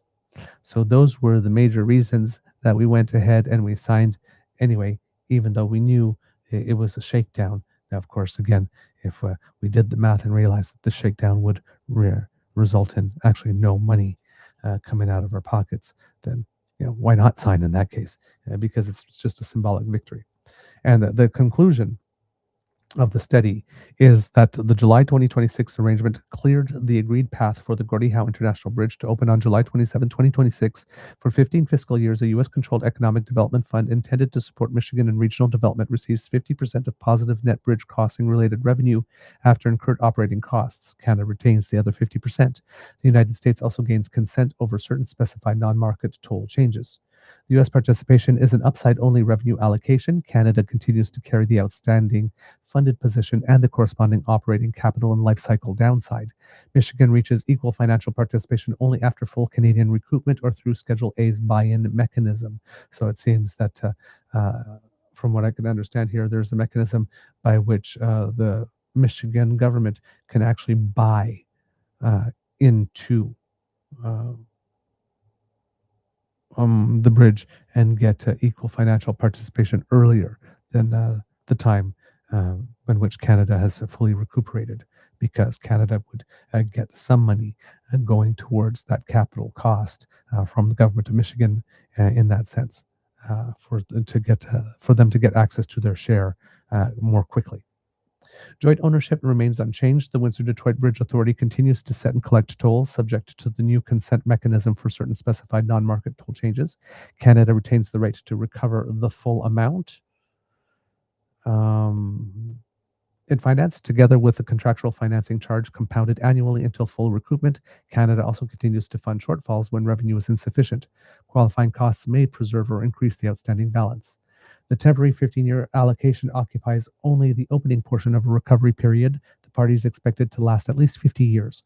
Opening changes the economics. Toll collection begins. Canada retained half of positive net revenue supports recovery. Trade moves onto infrastructure designed for 125 years of service. The proposed agreement in principle records the principal commercial results and directs officials to complete the legal, financial, and administrative implementation agreements. Those arrangements must define payment sequencing, audit rights, carry forward treatment, and the treatment of Canadian-funded shortfalls. The published record otherwise leaves Canada's retained share and the 2012 recovery structure in place. The commercial result is bounded. The United States gains temporary participation in early positive net revenue, if there are any, and a limited toll consent role. Canada retains half of positive net revenue, if there are any, the right to recover the full amount it financed with compounded interest, and its long-term economic position in the busiest Canada-U.S. land. Sorry, let's try that again. Canada retains half of positive net revenue, the right to recover the full amount it financed with compounded interest, and its long-term economic position in the busiest Canada-United States land trade corridor. The temporary allocation shows recovery compared with the original structure, and recovery continues. So I will, if you want to read the broader analysis here, I will include it in the chat for you, kids and cubs. There you go. So we have the deal for the Gordie Howe Bridge. It's signed, it's open. It is a choke point, like the Strait of Hormuz, that Trump can come and act on any given moment. Right, but right now it is operating, and it seems that the deal that we signed, even though the Prime Minister did make a misstatement that is probably not going to serve him well, and that the Conservatives are sure to exploit, might have been a deal that ends up in nothing going the United States way because of diminishing traffic. It might actually cost more to operate the bridge than any toll revenue it would generate. So in that case, that would be a very, very good deal for us, because it gets the bridge open, and it literally costs us nothing. It costs the Prime Minister some PR reputation as someone who made a concession. But like I said, if the concession is for something that ultimately means nothing, that's a pretty clever concession. Now, we have also been very busy on the trade front. So we made sure that we built in this redundancy and that we got it open, right? The estimated amount of trade that's going to go over that, compound that over 15 years, definitely makes whatever concession we made, again, especially if it's a really smart one that ends up with nothing tangibly going to the other party, a very, very smart move that will be of economic benefit to Canada. The other thing that happened is that Canada signed 2 free trade deals, which is interesting because if I'm not mistaken, these would be the first 2 actually signed under Mark Carney. I believe the Indonesia deal announced may have been announced under Mark Carney, but officially concluded and signed under Trudeau and just came into effect. Don't quote me on that. I would have to double check on this one.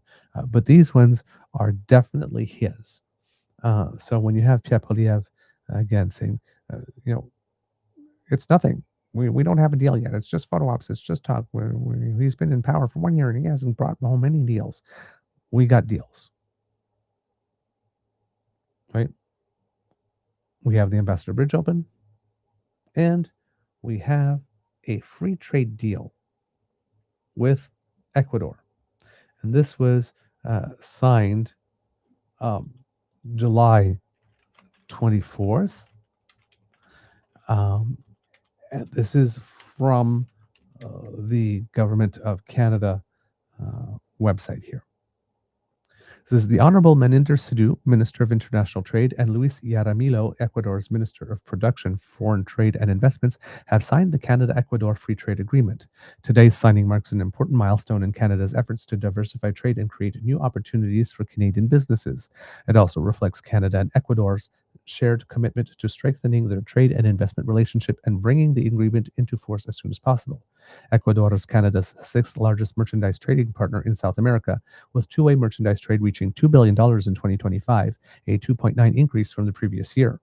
By eliminating tariffs and reducing trade barriers, the FTA will improve market access for Canadian exporters, enabling businesses to grow, create good jobs, and generate long-term economic benefits for workers, businesses, and consumers in both countries.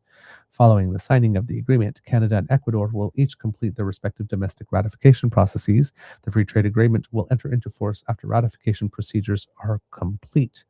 Maninder Sidhu is quoted as saying, "The signing of the Canada-Ecuador Free Trade Agreement marks an important chapter in our partnership. This FTA will significantly increase Canadian exports to Ecuador, creating new opportunities for our businesses and workers. By advancing agreements with partners like Ecuador, we are diversifying our trade relationships while building a stronger and more resilient economy." A couple of quick facts here about this.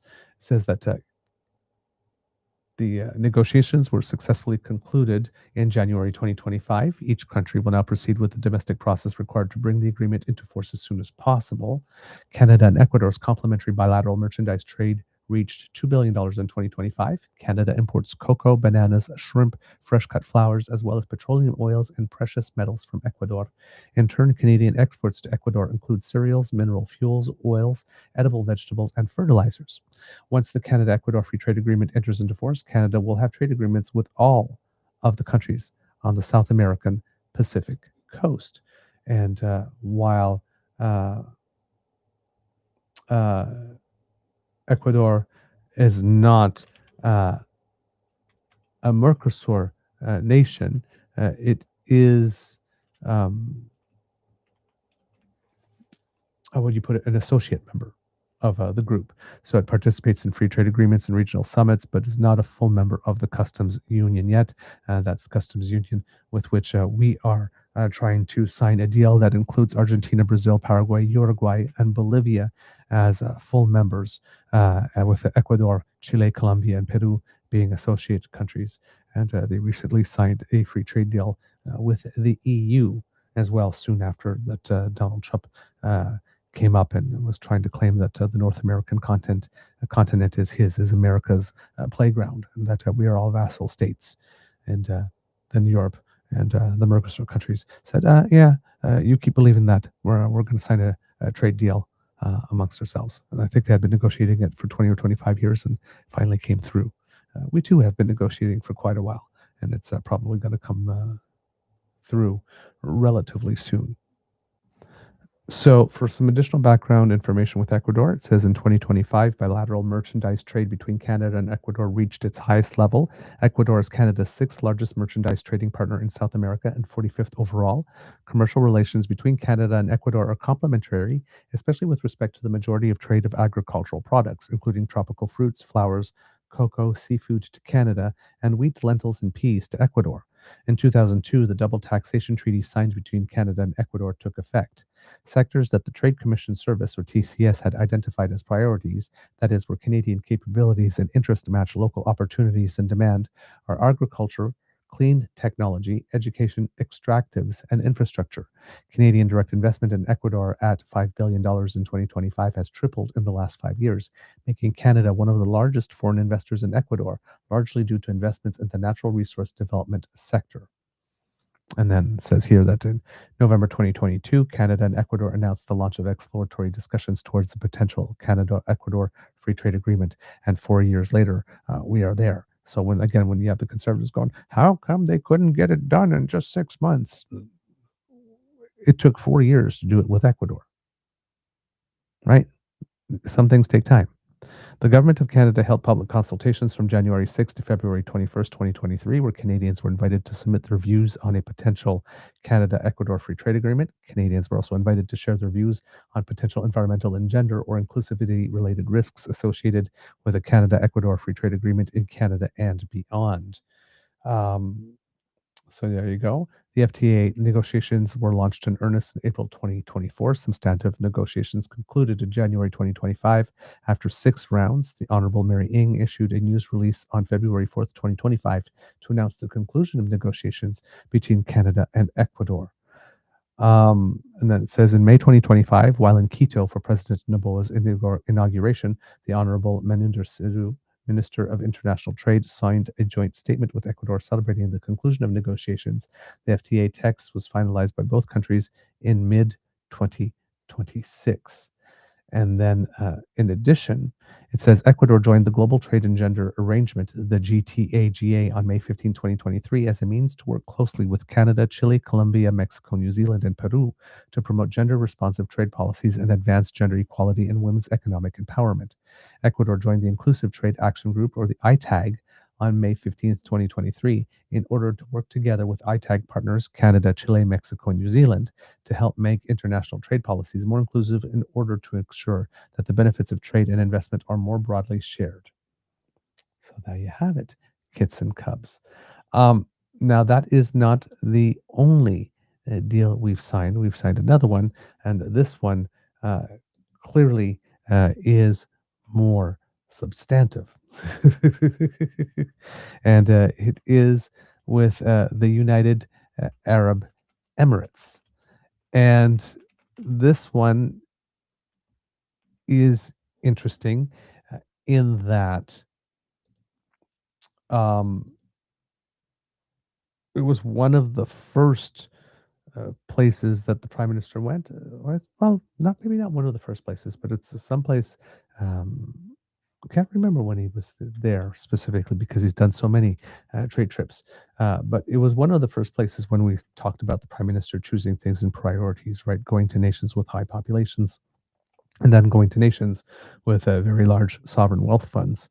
And he came back with a deal stating that the UAE was ready to invest about $70 billion in Canada recently. We brought you a story also saying that the United Arab Emirates is ready to go now. We're not necessarily ready for it now. That led the Conservatives to try to have a field day on that. Like again, this was a typical thing.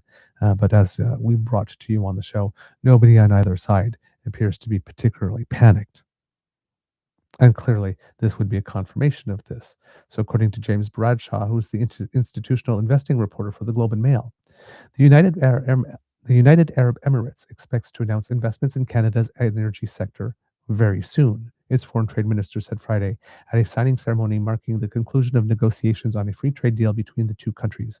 Canada's Minister of International Trade, Maninder Sidhu, and UAE Minister of Foreign Trade, Tani bin Ahmed Al Zayudi, met at Toronto's Four Seasons Hotel to announce that they have reached a comprehensive economic partnership agreement, CEPA, after several rounds of accelerated talks. Leaders from the two countries agreed to negotiate a CAPA when Prime Minister Mark Carney visited Abu Dhabi in November last year. So again, November, that was what I was looking for. The CAPA is intended to cut tariffs, remove trade barriers, and expand market access to the UAE for Canadian exporters. The agreement still has to go through legal review, a final signing and ratification before it comes into force.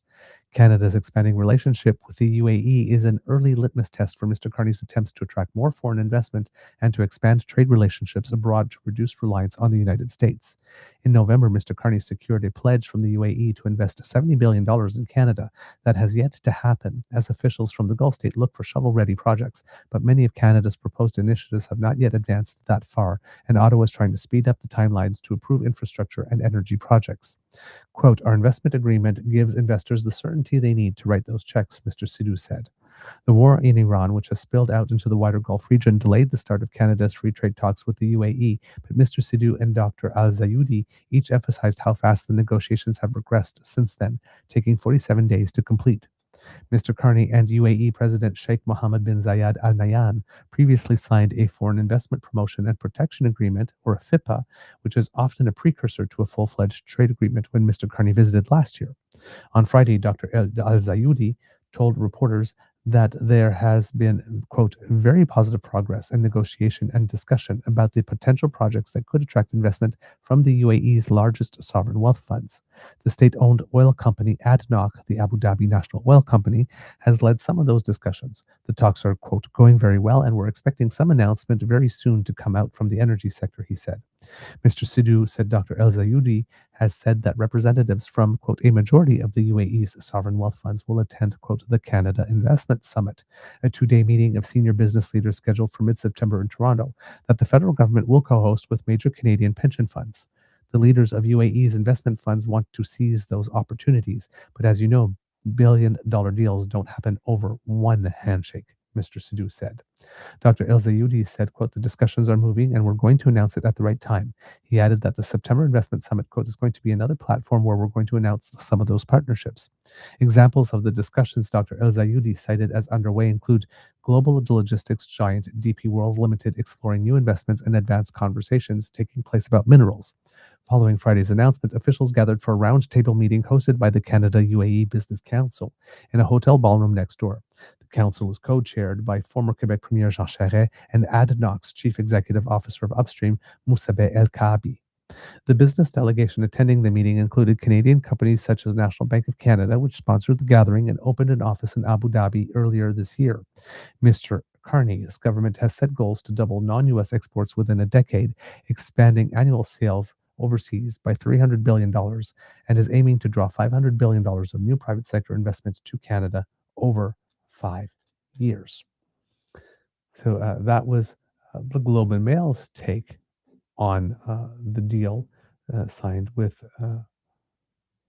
the UAE. According to the Government of Canada, and this was July 24th. So this one actually came first, actually, UAE first and then Ecuador on the 26th. Today, the Honorable Maninder Sidhu, Minister of International Trade, and His Excellency Dr. Thani bin Ahmad Al Zayudi, Minister of Foreign Trade of the United Arab Emirates, were in Toronto, Ontario to welcome the successful conclusion of negotiations towards a Canada-UAE Comprehensive Economic Partnership Agreement.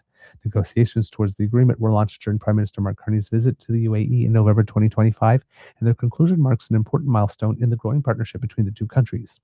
Once implemented, the agreement will advance Canada's economic priorities by strengthening bilateral trade and investment ties, improving market access for Canadian businesses, reducing barriers to trade, enhancing supply chain resiliency, and creating new opportunities for workers and businesses in the two countries. Minister Sidhu and Minister Al Zayudi also discussed the two countries' shared trade and investment interests and strengthened commercial cooperation.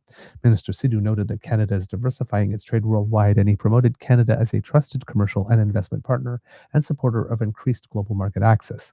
Minister Al Zayudi invited Minister Sidhu to the UAE with a Canadian business delegation to further explore trade and investment opportunities. That's a big deal.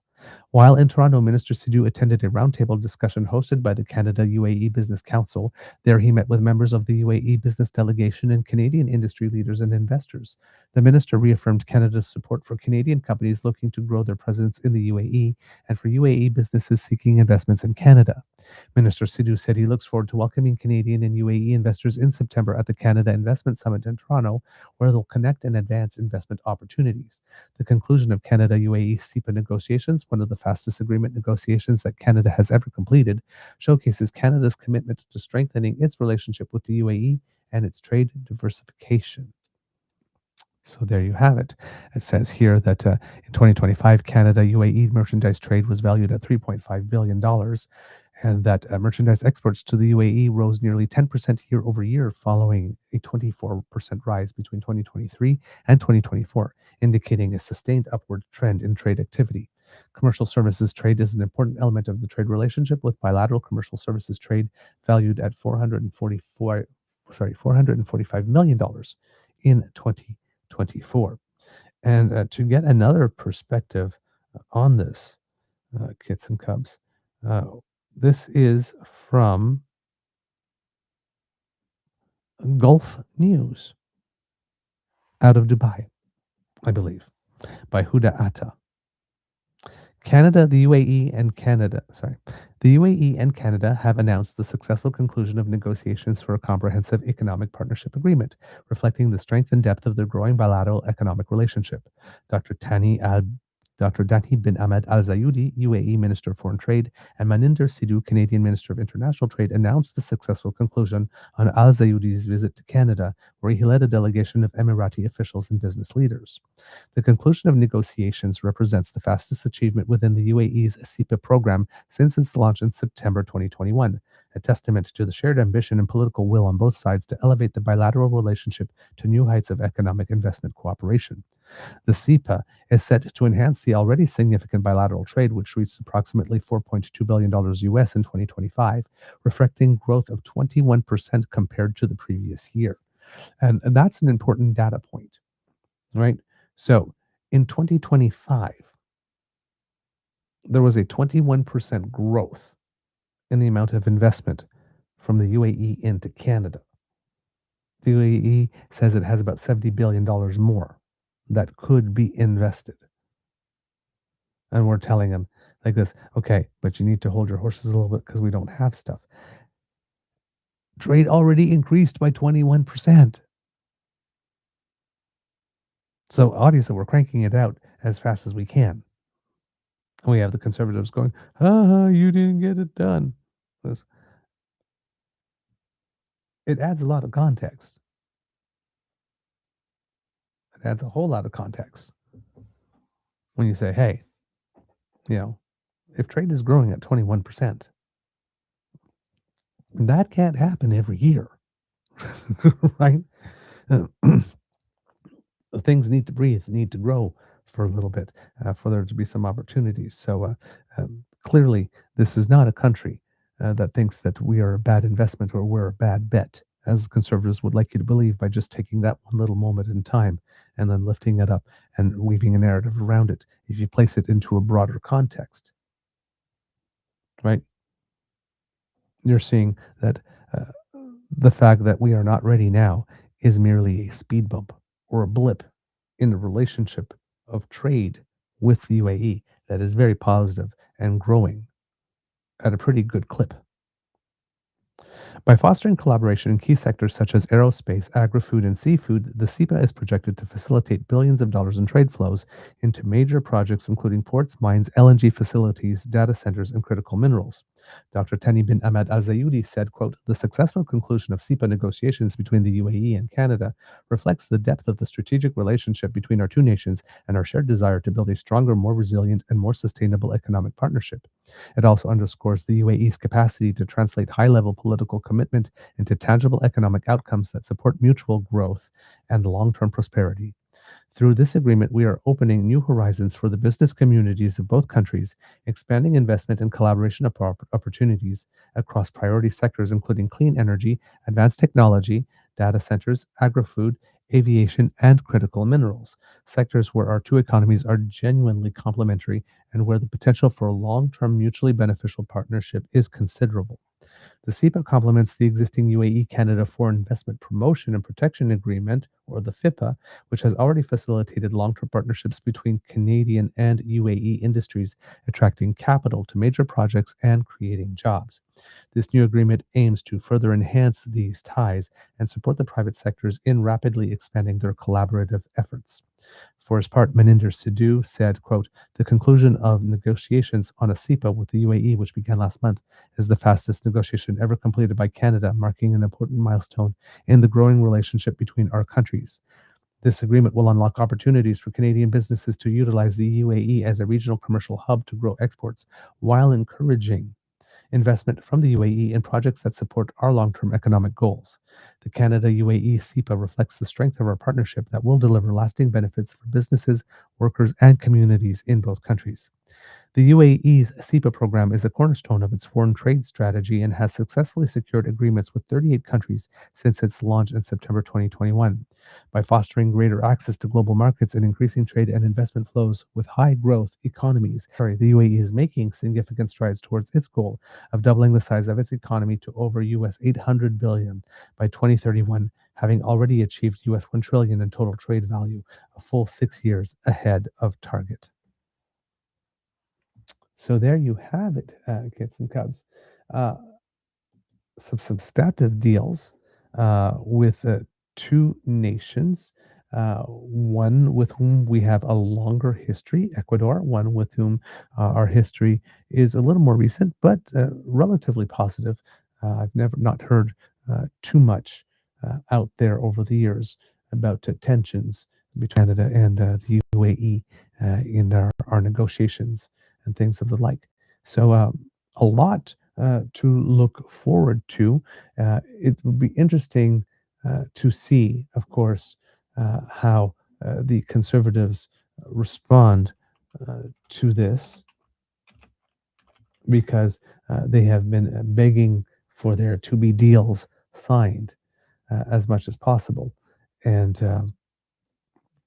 not sure whether or not they are actually acknowledging that deals are being signed. I have an idea or a sense that if anybody commented on this, it would have potentially been um, Andrew Scheer more than Pierre Poilievre. Pierre Poilievre is um, not particularly um, vocal and present whenever Canada does something well. He seems to have an allergy to be able to admit that anything has been done well, and leads even the negative attack uh, on these types of things to other people. So we have been um, on uh, his his Twitter feed, and there has been absolutely nothing from Pierre Poliev acknowledging that any of this stuff has happened. However, as I suspected, if you go on to Andrew Scheer's feed on the 24th, absolutely nothing about the free trade deal with the UAE. Some stuff from Andrew Scheer talking about um, uh, all the ways that Mark Carney failed, allegedly, and that Mark Carney is not able to come clean on, it seems they're hashtagging it as Tollgate. Okay. However, about 19 hours ago, he had a little something. Results are the only thing that matters, not feelings, not intentions, just results. So far, Carney is imposing a massive hike to the industrial carbon tax. He told the UAE he had nowhere for them to invest 70 billion. He caved on the bridge deal. So, what we just signed a free trade agreement with them. He caved on the bridge deal and got nothing in return. It looks like we gave nothing and got the bridge to open in return, is more what happened. He dropped retaliatory tariffs and said he could help make America great again and got nothing in return. He didn't say we could help make America great again. He said Canada strong. If we follow his plan and we become Canada strong, that can't help but make America great again. So that's about the only mention of the UAE, and then you have a video of Mark Carney, not of our Andrew Scheer, in front of it, grabbing his head. I'm going, oh my God, I can't believe the incompetence. So a lot of this type of stuff there, and again, just mentioning tells the UAE he doesn't have anything to invest their $70 billion in, and that was on July 20th, before the free trade deal was signed, and he still has that up as his pinned tweet. So absolutely no acknowledgement whatsoever from the conservative side that we have two free trade deals now, and they are Mark Carney's deals, and that they exist. Now, of course, they're going to turn around and say something like, "Well, these deals mean nothing. It's just signed papers. Let's see when the trade actually happens, and then when the trade actually happens, they'll have another thing, and have another thing. They'll move the goalposts." But we have trade agreements now. They're signed, sealed, they're delivered. So, again, be careful what you wish for, because you might get it. The bridge is open. Free trade deal with Ecuador, as we are trying to negotiate a broader deal with the Mercosur nations. Free trade deal with the UAE, as we are putting together a large investment summit at which they have confirmed that many of the leaders of their largest sovereign wealth funds will be in attendance in September. And it seems that they are ready to make some announcements even at this event based on what was in that story. There seems to be some hinting at that. And of course, the Prime Minister has been in other nations in the area, like Saudi Arabia and Qatar, trying to drum up additional business that way too. So, and that in addition to everything else that has been going on of late, right? On the defense side, the over the horizon, the global eye system, the submarine contract, the announcement on the labs that we still haven't gone in depth on yet. We have the the as he keeps on mentioning, right, the 20 different economic agreements and whatnot that he is working on. We have the electrification strategy, we have the food strategy, we have um, the major project strategy, we have the Build Canada Home strategy, we have the Defense Investment Agency. We have the DSRB, that bank, defense bank that looks like we are might be going forward with the UK in putting together as well, not just an initiative of our own. We have that nuclear ambition deal that was announced some time ago. There's the pipeline from Alberta West, which was announced not too long ago. There is a lot of action that has been going on with this prime minister. The one thing that the Conservatives cannot say with a straight face is that there are no deals and that no work is being done. There's just um, right there's nothing. The proof is there. The proof is there. Um, all the arguments, all the lines that the Conservatives have been using that work for the nanosecond. Well, he doesn't have a deal yet. He doesn't have. Well, he has a deal now. So what do you say? And they vanish. Right? I keep on mentioning it on the show. It seems that this current government is flooding the zone with actual projects, announcements. I think there was another announcement, something having to do with the Port of Vancouver the other day. There was another announcement, I think, of $100 million of support for people in the lumber industry. There just is, the government is governing and moving projects forward and announcing things. And the opposition, which used to be the one flooding the zone with this attack and this attack and this attack and this attack, seems to be trying to keep on putting out attacks, but no substance. There is no competing energy policy. There is no competing financial policy. There is no competing housing policy. And anything that there's out there is just cut more taxes, cut the GST on homes, on more homes. That will solve it. It's like, no, you actually have to build them. You actually have to build them. And, you need the types of housing that go to the specific demographics that need them the most. Right? It needs to be purpose built for the groups that need them, because we have a need for some purpose built affordable housing. And Pierre should know that because a lot of the programs were cut when he was allegedly housing minister. Just saying. So exactly, Kid Grace. But there are no shovels in the ground, and all trade hasn't been diverted from the U.S. overnight. Right. Again, we're not trying to replace the United States. We're just trying to reduce our exposure to a single point of failure as much as we can, as quickly as we can.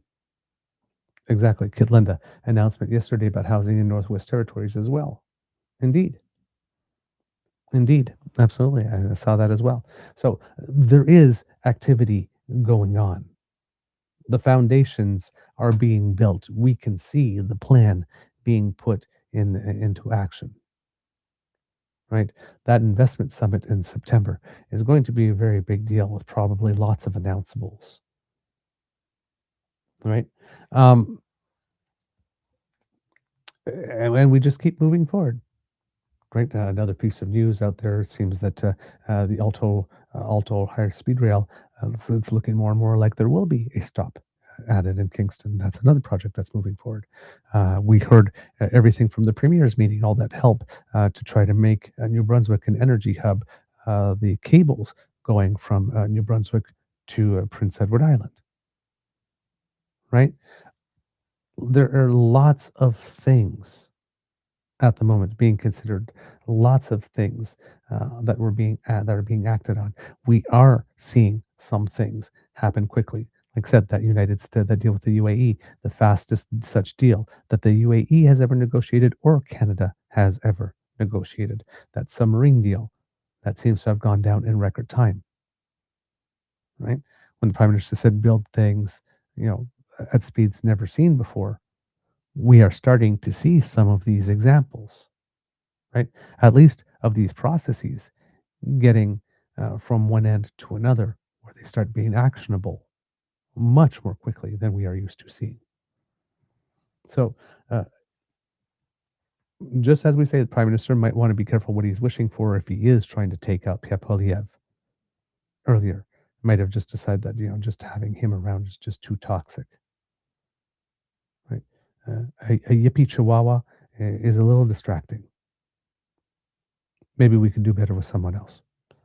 But you never know what that someone else brings, right? That person could be your kryptonite. Just like Mark Carney was Pierre Poilievre's kryptonite, the next person that the Conservatives pick could be Mark Carney's kryptonite. You take a risk when you do that. Now, of course, Mark Carney is a risk taker and a risk manager by career, and has a lot of confidence in his ability to take good risks. But you do open up if he is trying to finish off Pierre Poilievre. He does, you have to ask about the successor and how will you line up against them. On the other side, Pierre Poilievre has been calling for results and real deals and plans and all that type of stuff. He's getting them. He's getting what he asked for, and he doesn't have a lot to work with in terms to try to turn these, turn Canadians against these deals. So, and with this bridge, 1 year from now, right, we are going to see, or whenever the end of the fiscal year is, we are going to see year one operations, how much money it raked in, how much it cost to maintain it, and how much went to that fund. And if there's nothing that goes into that fund, I have a feeling that you're going to be hearing about it a lot, all over the news. And if that happens next year, I have a feeling you're going to be hearing a lot of that over the news as well too, because the narrative on this deal is going to move from we got ahead and we made concessions to wow, Mark Carney was very clever. He got Donald Trump to go to a mic and crow about getting a big deal, making the deal better than ever had before, actually getting the bridge open, and it actually cost us nothing. But we will try not to say it too loud or gloat too loud, so that we don't draw the attention of the Americans, and then they get mad at us, and slap another tariff on us because we outsmarted them. Because we can actually do math.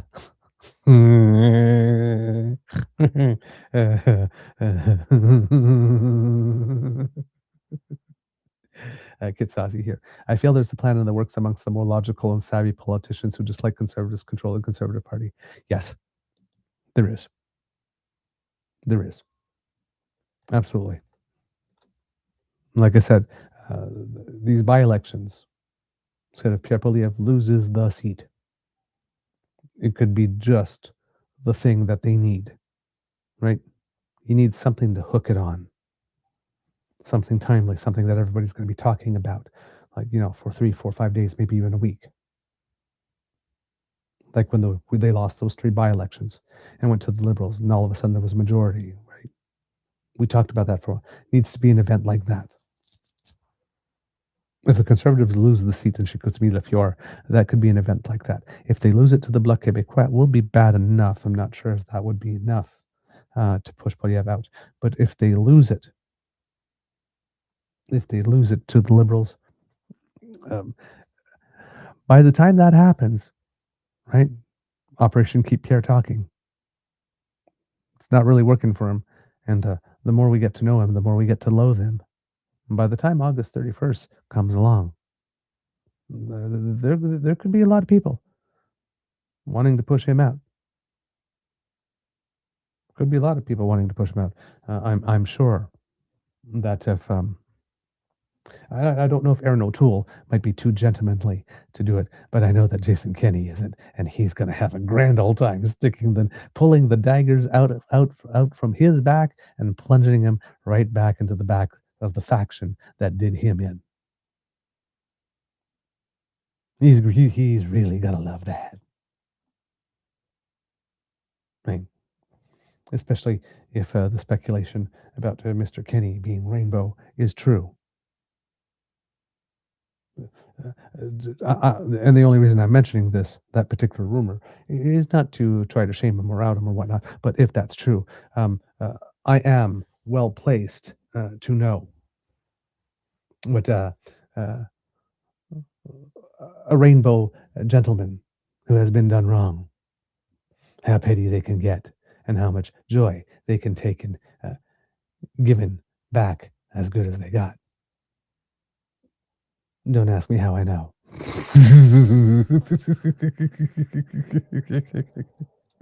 So, yeah, watch Jason Kenny. Keep your eye on Jason Kenny. Keep your eye on Jamil Giovanni, as I mentioned yesterday, because he's certainly coming for Pierre's job. I know Jason wants Pierre's job. Well, I'm sorry, man, but only in Canada can a man like Jason Kenny, a man who just keeps on failing upward and upward and upward and upward, still be considered a star. This man has bungled every single political file he's been handled. There's a reason he earned the nickname Bumbles in Ottawa. And while we were paying him in Ottawa, he spent about the better part of 2 years trying to unite the right and then running for the UCP. We paid him while he was not doing his job while he did all of that stuff. Then went to Alberta, became premier, and got fired while he had a majority. You'd think by then your political reputation would be sealed, but no, he's still some type of political star in conservative circles. Only in conservative circles can a man with that type of record still be considered a star and a viable option. Boggles the mind. But hey, when you keep on hearing, there's nobody in the party that's looking, don't believe that. There are plenty. There are plenty. There are plenty that felt that they couldn't do it because even though Canadians as a whole loathe Pierre Poilievre within the base, those who like them really, really, really, really like them. But if that shine is starting to come off, and like I said, the more serious people in the party who would actually like to win and would like politics to be something beyond an exchange of grade 5 you mama jokes and schoolyard taunting, then yeah. I'm sure it wouldn't take, given the morale in the party, as we've been told, I'm sure it wouldn't take too much to convince a certain amount of people to invoke the terms of the Reform Act. We said maybe Aaron O'Toole would like to print some flyers and circulate it among the caucus. He's got a few daggers in his back. He wouldn't mind taking out and maybe replunging. Just saying. Just saying. Since we're in the mood of right, as I keep on saying, the only people conservatives hate more than liberals and progressives are each other. And since they are airing their dirty laundry out in public, why not? Why not just walk into conservative headquarters and leave a few political knives on the table and just quietly walk out and see what happens? We won't tell them what to do with them. Just delicately and tastefully leave them on the table in a beautiful arrangement and just see what they do with them.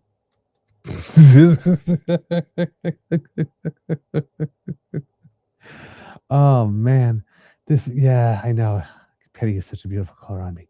I am. They deserve it too. That's the thing. That's the thing, right? They deserve it too. This is the bed they made. We've been watching them make it. We've been stating that days like this would come. We hoped it would come a whole lot faster than it has. But there was only one place this was going to get to. With that type of constant negativity and weirdness and anger, negativity and weirdness and anger. It's just, there was only one place for that to end up eventually.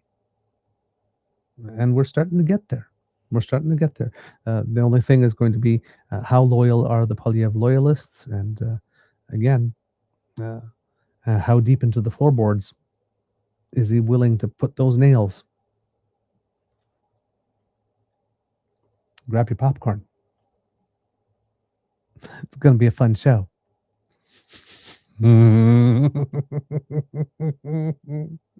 All right, kids and cubs. That's the end of this episode of the Daily Beaver Morning Show. We hope that you love listening to us because we love making this for you. Remember, sharing is caring, and word of mouth is priceless. It really is. Kit Lane agrees with me. Yes, they do deserve it. They just pumped so much toxicity into the public sphere. Oh, God. I get so happy every time I hear that somebody's going to slap them with a lawsuit for defamation. Because, again, the only way this really stops is if they suffer such an embarrassingly crushing defeat that they say, heck, no, we're not going to try that again, or unless Canadians of all walks of life make it absolutely financially prohibitive for them to be lying about people by just suing them systematically every time.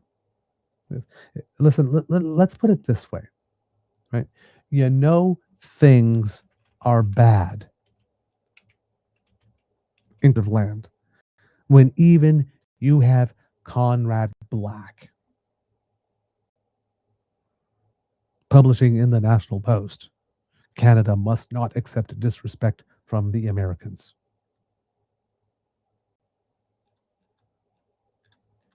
Conrad Black.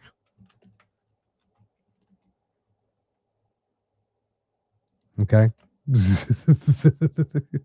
Things are not going well for your movement if you label yourself conservatives and you don't have Conrad Black even on your side anymore. Ridiculous. All right, kits and cubs. If you would like to help us, we would love your help because it's helpful.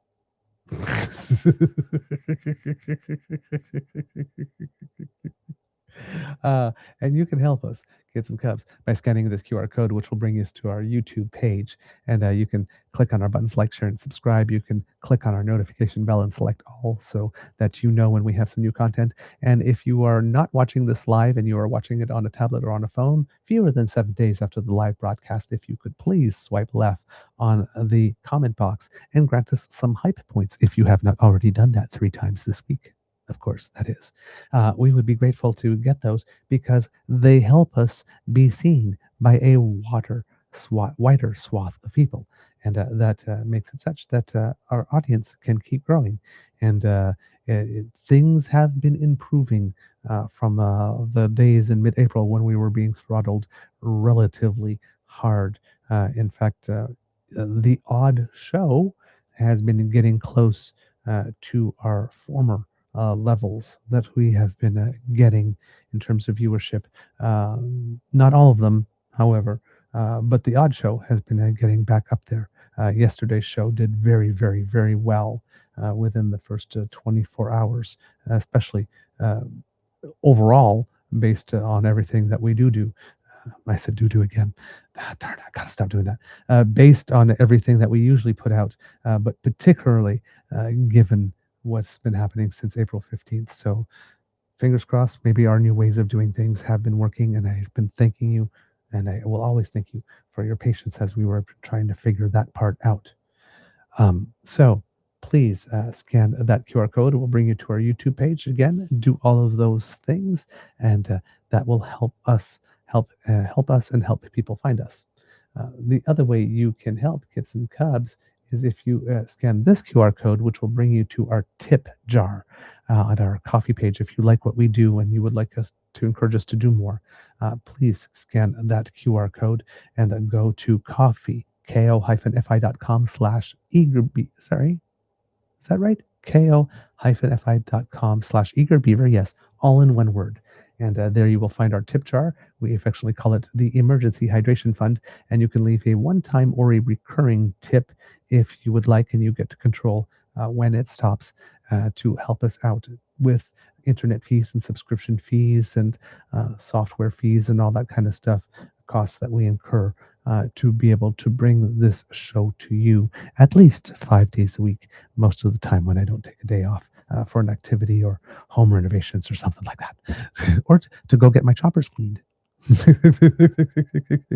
But yes, 5 days a week. And we thank you for your support. When you donate through our coffee page by either buying me a cup of hot chocolate or Mr. Grizzly a cup of hot coffee, and if there's a little more, it goes to all those other things. Not only can you help by doing that, but you also help our morale and ego, because when we get a little something from you, it's like an add a beaver, add a grizzly, and it just adds a little sunshine to our day. So thank you so much for that. We get about 95 to 97% of your donation when you donate through our coffee page.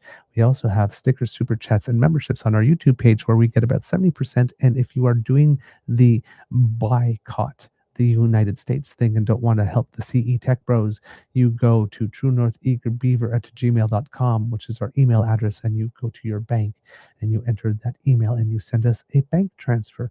It goes from your institution to ours, Canada to Canada, 0 service fees, and we get 100% of your donation. And that's always a good thing, because it always feels good to stick it to the CE Bros, doesn't it? So any way that you can contribute, we would appreciate it. Now, if you are not able to contribute financially, please do not worry, because you can use our email address, truenortheagerbeaver@gmail.com, to contribute in word by letting us know what you think about the show. We love compliments and constructive critique, by offering us some guest suggestions for the interview project, for letting us know what your good news is, which helps us when the doom scrolling gets a little much. And of course, if you have any questions about the show or about politics you would like us to answer, please send them to truenortheagerbeaver@gmail.com. We thank you for your questions. We really appreciate it when you take the time to interact with us. Of course, if you're looking for us on our socials, at True Eager at the Blue Sky Beaver Lodge, also on the Jitter, True North Eager Beaver on Instagram, thank you, Kit Uncover, and also on Facebook, our original home. We have the Beaver Bite Substack. We have the Damn Fam Discord, where you can keep the conversation going when there isn't a live show, with only the very best of the best damn fam and all of podcasting. The cream of the cream, or creme de la creme. There you go. I said it. It's now official. The queen has ruled. So there, spend some time there. And of course, our coffee page, lots of ways for you to interact with us. And of course, right down here, if you're watching on YouTube, in our comment section, that's the way to be sure that our eyes see your comment. We read everything that you write, and even though we're not able to get back to everyone, and we thank you for your contributions, because whether financial or inward, they all go back into the show in order to make it better and make it a good place for you to come and enjoy. And we hope that you do love it here. Because democracy is something that you do, kids and cubs, some petitions for you. We have House of Commons petition, ourcommons.ca petition E7395, that calls upon the House of Commons to no longer fund Stornoway as an official residence for the leader of the opposition. And we have 27,956 signatures on that one, and it closes on the 30th. So let's see if we can get a last minute rush on that one to boost that to well over 30,000. We also have the petition by the Blue Beach Band, which is a hyper Canadian indie rock band from Regina, Saskatchewan, that wants CBC or Rogers Sportsnet or them together to find some type of way to keep the Hockey Night in Canada tradition going, whether it's covering PWHL matches or OHL matches, Quebec League action, WHL action, whatever it is, but to keep that going, even university sports, as a way for us to be able to keep that tradition going that's been around for such a long time. So if you agree with that, Kits and Cubs, we have 16,504, signatures on that. And that's a change.org petition. So you can put that one there, and hopefully we can encourage something good to happen there.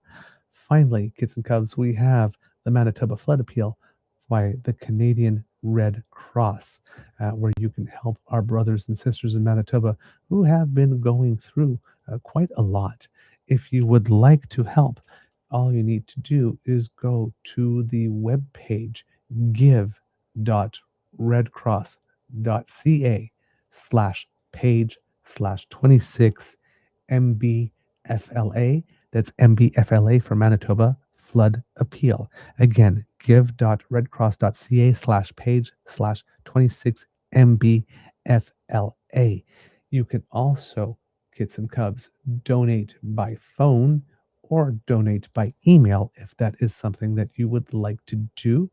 And in order to do that, you would contact the Red Cross at 1 800 418 1111. That's 1 800 418 1111. Or send an email to wecare@redcross.ca. That's wecare@redcross.ca. Thank you so very much. And of course, now that we have 3 by-elections announced, right?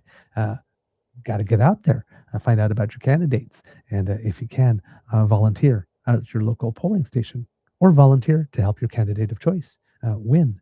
Doesn't matter which party you support, just get out there and participate in your democracy. And it's never too early to make your plan to vote. Just saying. All right? Talk about it to your friends, your family. Get them to go vote too. Talk it up, because it's never a bad day to do democracy. Ever, ever, ever, ever, ever. Okay. There you go, kits and cubs. My words of wisdom. If where you are, the sky's getting more ominous. It's going to be a long rainy day. And you might not have the opportunity to go play outside because the sunshine is hiding.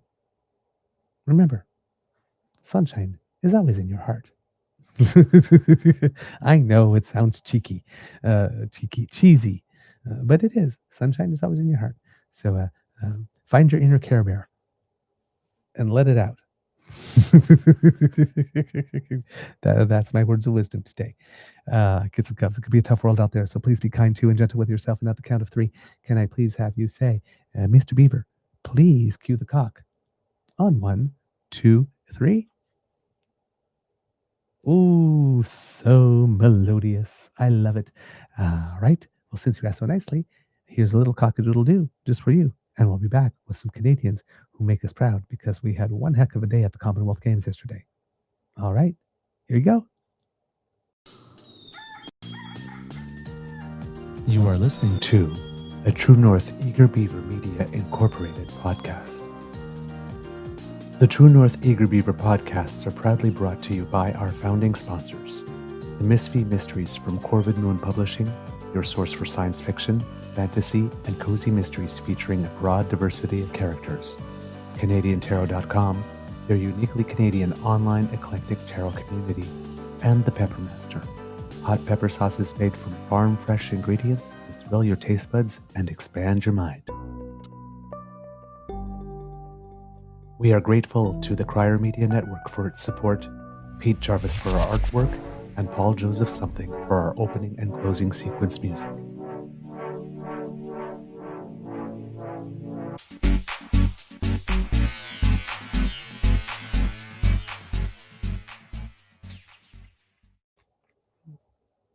All right, kids and cubs, we are back and we have a lot to celebrate with our Canadians who have done really well at the Commonwealth Games over the past, yesterday specifically, where I think yesterday was a 12 medal day or something of the sort. Prime Minister Mark Carney was obviously very proud.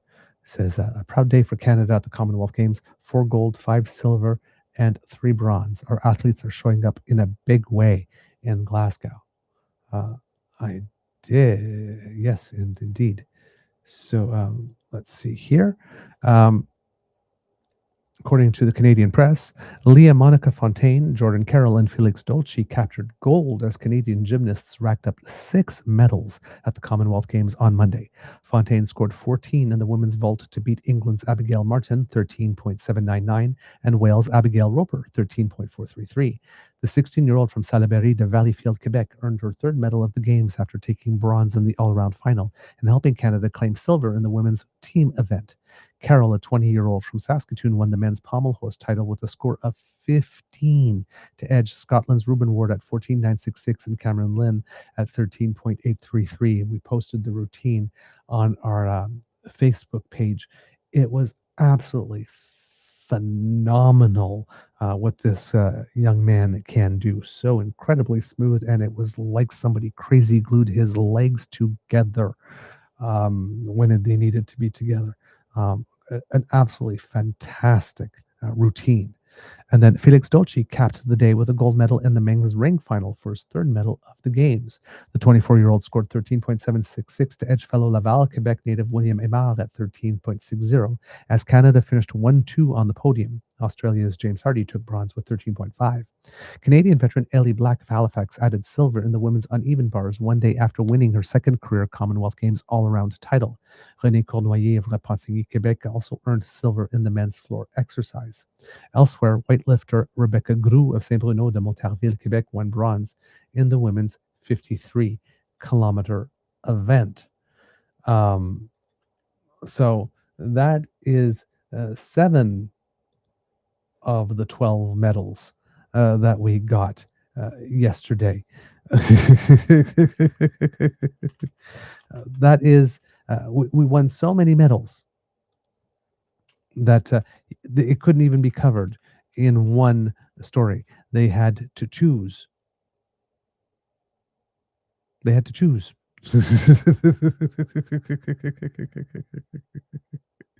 Oh, man. Let's see here. If I can find any more here, because I'm seeing 12 medals, but I'm only seeing 10 names, unless people are double medaled in a certain on the day. As we mentioned, Felix Dolce, Leah Monica Fontaine, and Jordan Carroll got gold in their artistic gymnastics events, men's rings, women's vault, and men's pommel horse, respectively. Then silver, William Aymar, silver in the men's rings, Ellie Black, silver in women's uneven bars, and Renée Cournoyer, silver in men's floor exercise, as we mentioned. Those were the 6 gymnastic medals. Then we had Rebecca Groux, as we mentioned, bronze in women's 53 kilogram weightlifting. Then Ethan Katzberg, who got the gold in the hammer throw with a record-setting toss. And that podium also had a double Canada presence, with Rowan Hamilton winning the bronze there in that event. So that was good, and it's nice to see that we have some depth in the field there. We had Michael Barber, who won silver in the men's 1,500 meter T20 adapted sport category here. That's in track and field. And Zachary Gingras, or Gingras, if he pronounces it in French, who got bronze in the men's 100 T38 here. And there's still one person missing from this list of people who did well at the Commonwealth Games for Canada. And unfortunately, I do not have their name. So I cannot give them the proper credit, which is a shame. But when I find the name, I will set it aside and I will mention it on another show, because yes, everybody who did well should have gotten a mention today, and we are missing one for sure here. So anyway, that's all I have for you today, kits and cubs. Again, take some time to tune in to the Commonwealth Games today to cheer on Team Canada. that be a good thing. Amour et bisous. And we'll see you very soon.